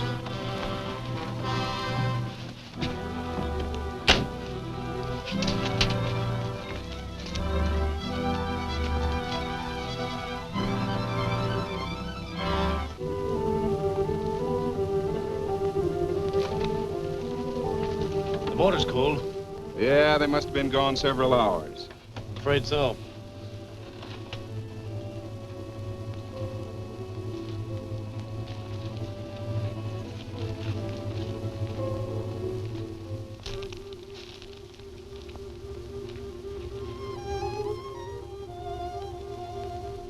Steve, here are their tracks. The trail should be easy to follow. It's plain enough.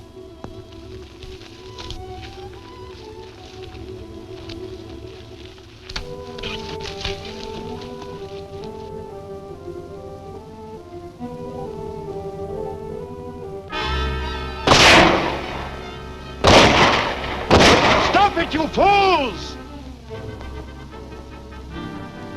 You go on up and stay with the men.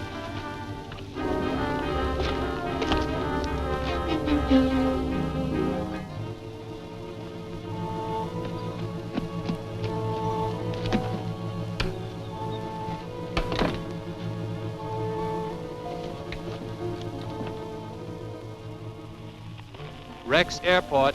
Come in. I'm at Hidden Valley. Bring the plane at once. Have enough fuel to carry me across the border.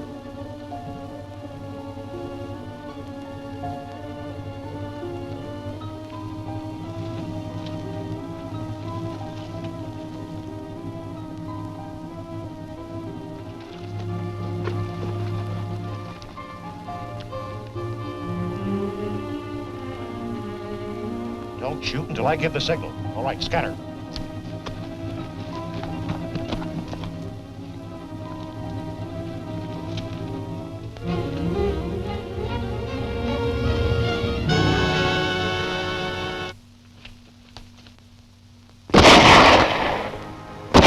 Take cover!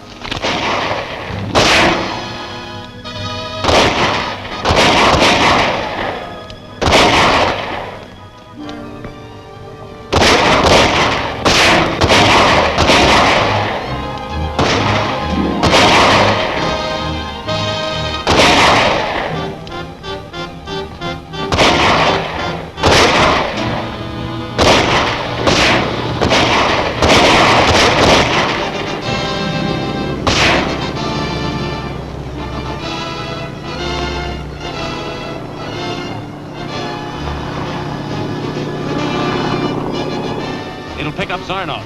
I'll find some other way to get into the valley. You keep him busy.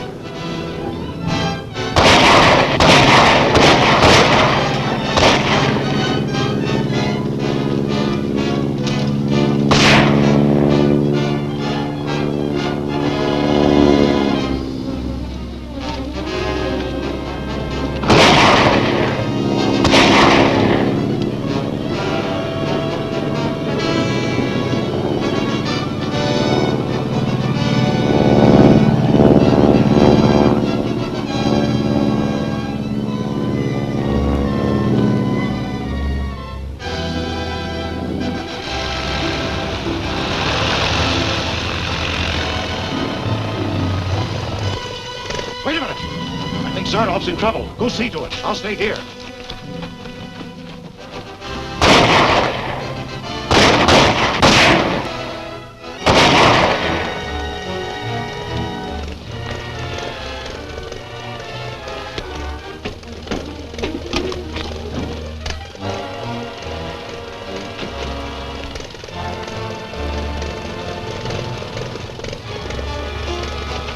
Hold it.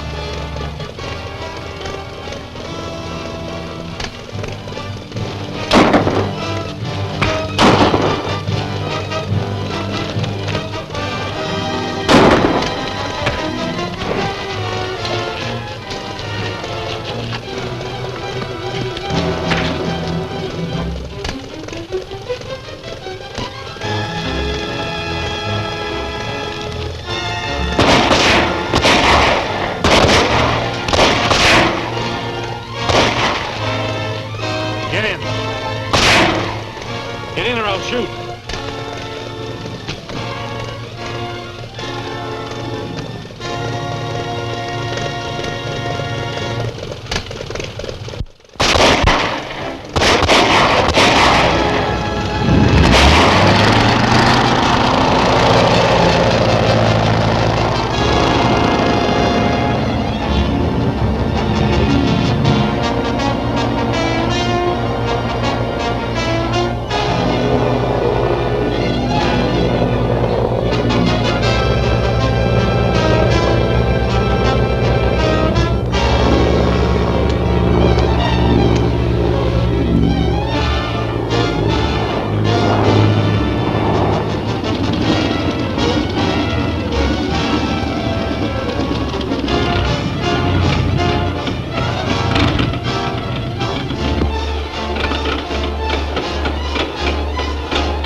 Well, Zarnoff, it looks as if we're going to have to walk.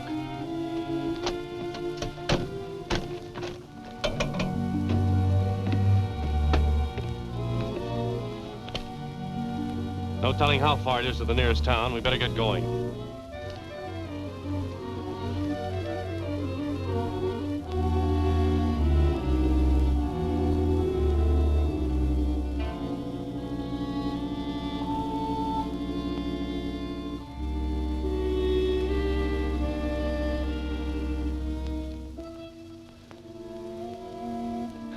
Zarnoff. Look. Those trees are greener. There might be water there.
Goodbye, Mr. Tracy.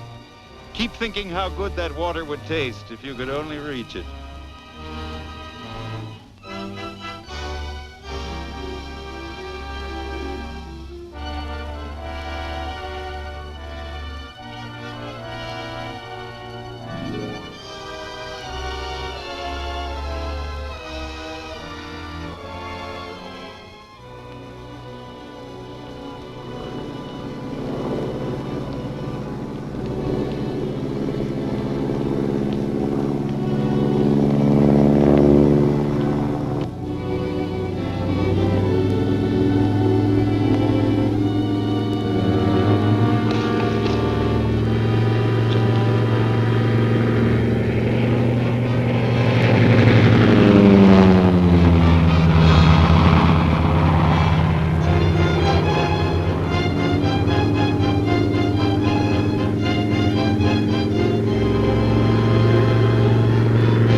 Dick? I'll explain later. Get me out of these cuffs.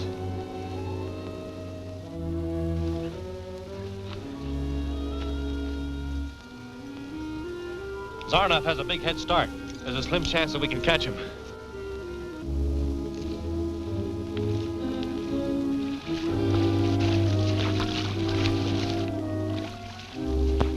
Dick, don't drink that water!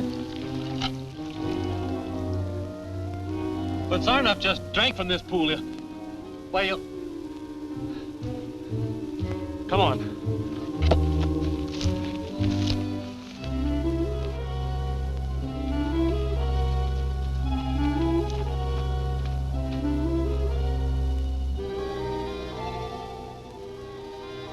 Sure didn't get far. It's funny, Steve. One way or the other, they always get it. Well, Zarnoff will no longer menace the peace of the world. Before I return to Washington, I wish to say these few words. No criminal can outwit an organization that goes on forever, whose members never rest. Agent Tracy, will you stand? What are your immediate plans? Well, sir, nothing important. A week's vacation, and then I... Well, a vacation is always important. Rest fast, Tracy. There's an assignment waiting for you tougher than any you've ever had. You'll find the details written here.